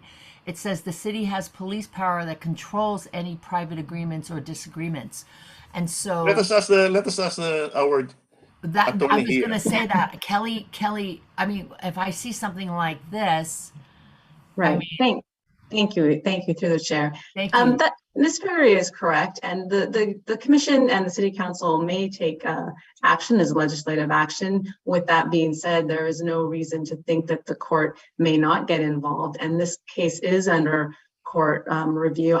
We're not a party to the litigation, so I can't speak to how the court may rule against one party or the other, or how the city may fare. But I do know that the city could take an action that could be overturned by a court decision. That's not, that can happen. I'm not saying, I don't know the specifics of their litigation, even though it's been going on for years. We're not a party to it. So with that being said, this is an item that is before the Planning Commission. The Planning Commission may take action, but there is a pending court case and there is litigation. And my understanding is the court trial is set for November. And a lot of these matters, particularly about the parking and the easement and the access, are under consideration by the court. Hopefully that helps a little. Thanks. My point, Your Honor, is that we are here at government working what is right and legal. If the court says let us wait also for the city to, will be a wait and see attitude for us. We cannot just rely on. Yeah, we can always wait for that and say, do you want us to table this until the court decides on this? Let me ask you, my colleague. You want me to table this? That is my motion, that we table this until the court renders its decision. But we are under the mercy of the court. Remember that, Rick. I understand that, Ray. But I also take from what Kelly said. There's litigation here. And I think the fact Also, Kelly that the can say it may or may not. If I may, Ray, if the litigation were a year or 2 years off, that's a different thing. It is immediate, and I think there isn't a necessity that we necessarily make a decision tonight. There's no reason we can't put it off for, let's say, 60 days and then take action on it. And if need be, take our direction from any court decision that's rendered. May I just say, what I do agree is, I understand that there's been an issue for 6-7 years back and forth, but with a court case coming up within a few weeks, the only thing I would say is that, what if we wait? I'm just asking, what if we waited for even the best lawyer in this country, in the world, they have a company of legal, we call it gubildaguk. Sometimes one is correct, the other one is wrong, but both of them are correct. So do you mean to say we have to table this? Well, what I'm asking, sir, is that I'm just asking, okay, because I'm trying to understand this whole thing. Number one, this affects many people, many people and businesses. And so if we could just step back, because if there was a court case, if you told me there was a court case, Ray, in a year or two, I'd say, oh, forget it. Come on, let's move forward. But it's in a couple weeks. And so my question is, wouldn't it be better to just, what is the rush? That's my question, I guess. This has come up to us. It's been an issue for a long time. I commend everybody for working so hard on it and for speaking up. Absolutely, yes. I 100%. I'm very impressed in that. What I'm concerned is this half parking as it stands that will not have any meters on it will be eaten up by employees unless there is not a plan in place. Okay? And if it's eaten up by the employees, it will hurt a large business that does community outreach, that has been in the community for 40 years. All the other businesses are amazing. I frequent them. I believe in them as well. So I feel like we may be rushing into something where we don't have everything we need. I think each of the businesses deserve us not to rush. That's my own opinion. That's all. Well, what is the pleasure of the commissioner?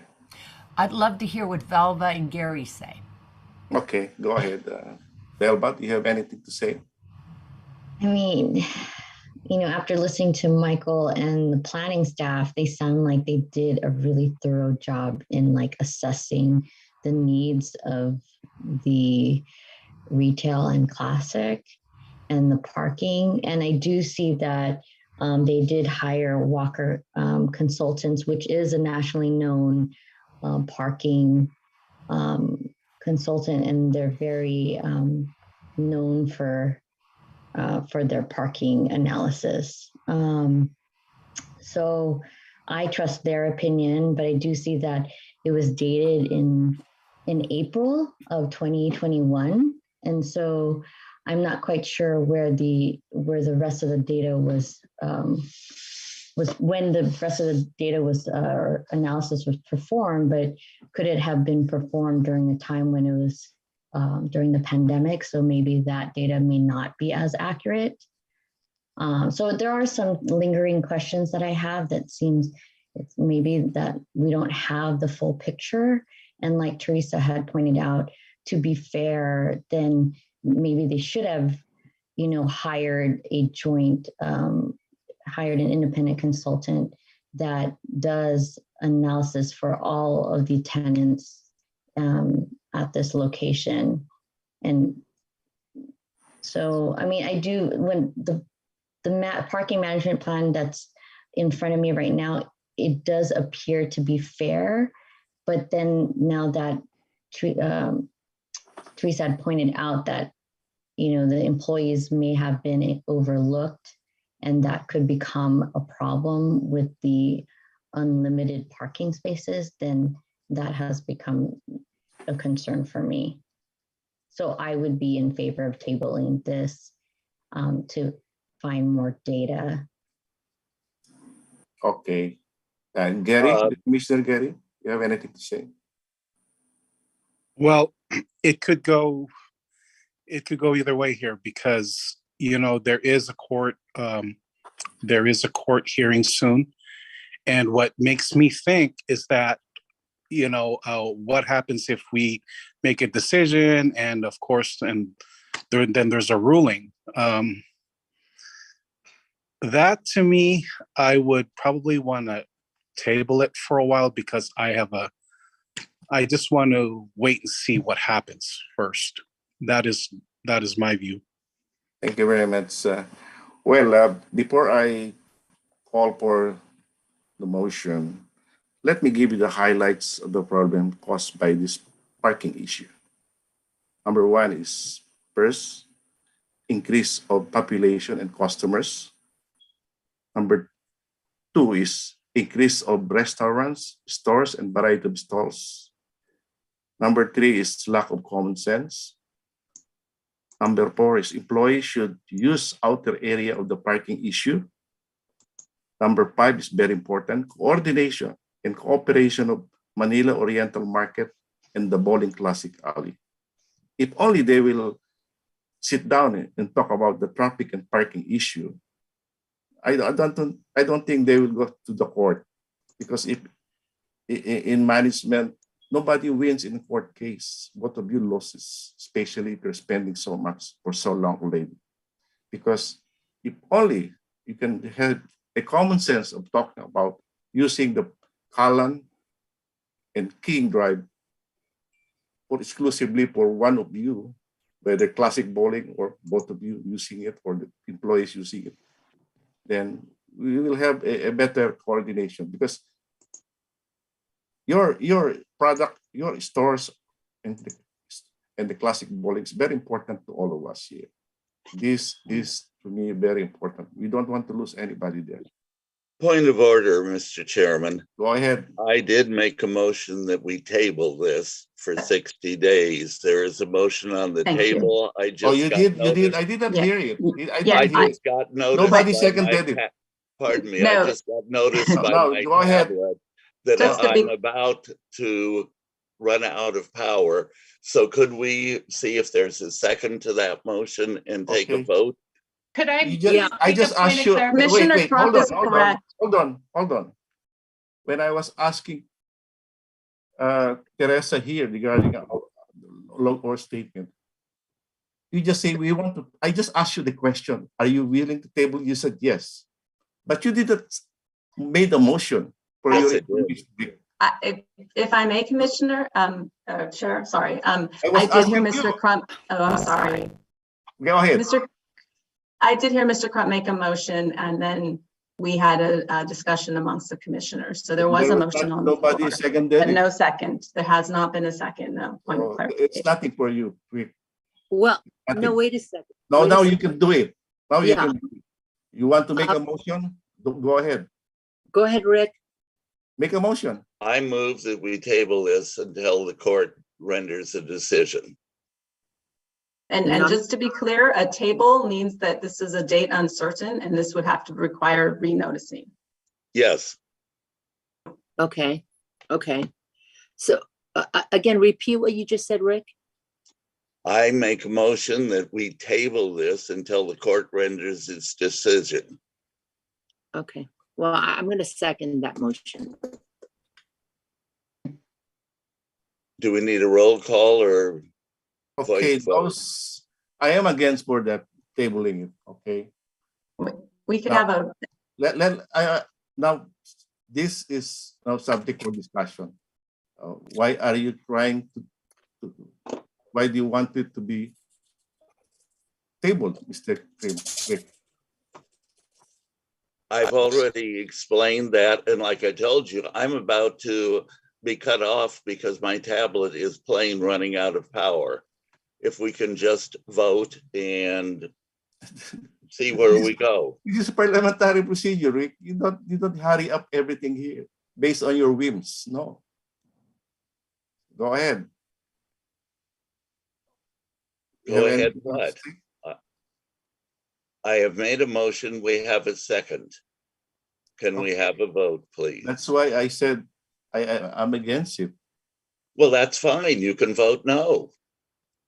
Okay. I am saying I'm against this because we cannot just submit to the court. We have our own executive and judiciary. I'm explaining this to you, Rick, because you've already probably said you that, don't understand the meaning of parliamentary procedure. This is argumentation and debate. You should know that. Okay. Now, is there anything you want to say, Rick? May we have a vote, please? Okay. Now we have to divide the house. Those who are in favor of tabling this, what is this? Does this require a roll call? This would require, if through the chair, this would require a roll call vote, as there was a motion and a second, Okay. and call has been. Roll call, please. questioned. Roll call. Crump, Aye. Pacheco, Aye. Proaño, Aye. Villanueva, Aye. Satori, No.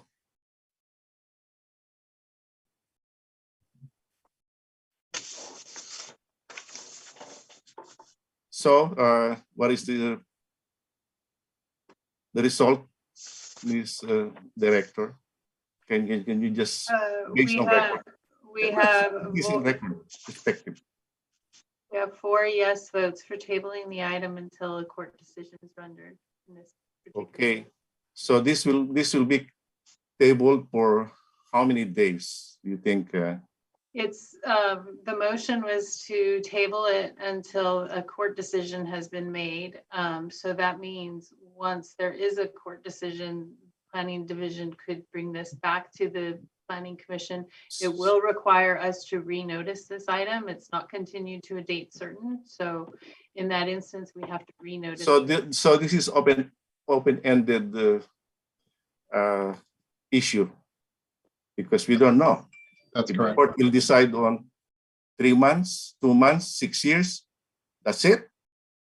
There is no time specified. Madam Yeah, that, Attorney through the Kelly. chair, that is correct. There is no date that this was continued to, and this would be dependent upon a court ruling, or if the case were to be mediated or come to a settlement. I suppose I would think that that would be the intent of the commission's motion to table it.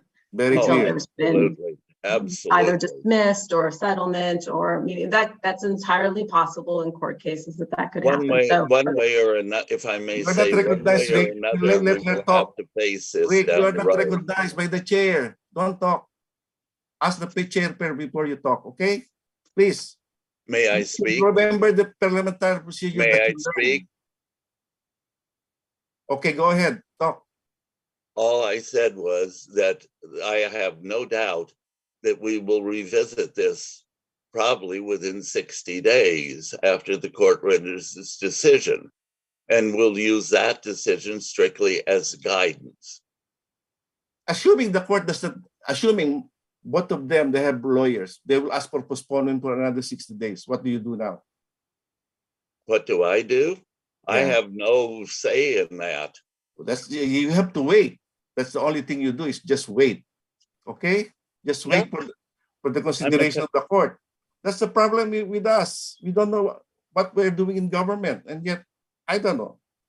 I'm sorry to say this, but that is how it goes in government. The government, you don't know when it will be finished. If one lawyer there said postpone it for another 30 days, and then another lawyer will say another postponement for another 30 days, it will forever. This will be an issue that is terrible for all of us. Anyway, let's close this meeting. After this, anybody would like to talk about public appearance, stop communication? Yes, it Yes, go appears ahead. we have a hand raised under the public appearance. So will the Planning Commission allow the person to speak under public comment? Sure. Okay. Go ahead. Do you want to apply the 2-minute limit, or do you want to just leave it open-ended? I'll give you all the latitude as the chairman of this commission. Go ahead. Okay, call-in user 3, you can unmute your phone and begin speaking. Hello, yeah, so it's John Daly again. I'm actually the founder of the Daly City, so it's nice to be speaking in public appearance time. So a couple of things. One thing that perhaps the commission didn't consider was commute. I think there's a commuter transit program through Daly City, through the city of Daly City, a van pool or bike route. I think there's a bike route up there too. So perhaps that could be of help for some of the employees.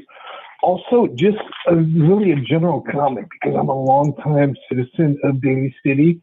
I actually walked from downtown during the '89 earthquake and made it all the way home to Daly City, turned on the light Lake. But I was disheartened to find out when I walked down Eastmore Avenue near MP Brown that field that used to be there where I taught my kids and other kids baseball and soccer and football and all that is now housing. So in the basketball court that used to be there is now a plastic bottled soccer field. So I'd love to keep the open spaces. I'm afraid to go to Westmore High. I'm afraid to see it's up there, but you know, I'm looking out for the kids. You know, I'm just going like, where's the open spaces? I know what's going on with the gardens, and I'm just like, you know, it's for the kids, not for us. You know, the classic bowl is for the kids, for their fun, for their birthdays, and the parks, and the Westmore, and the MP Brown, and the schools, and the fields, and the grass, you know, Gillard Park, you know, part of it's now a plastic soccer field, but, you know, open their spaces, more for the kids. So just from a long time Daly City guy, you know, I gotta say, you know, I'd love to see less building and more recreation. You know what I mean? I know there's a rec department, but just thought I'd throw it out there. Thanks so much. Take care. Bye.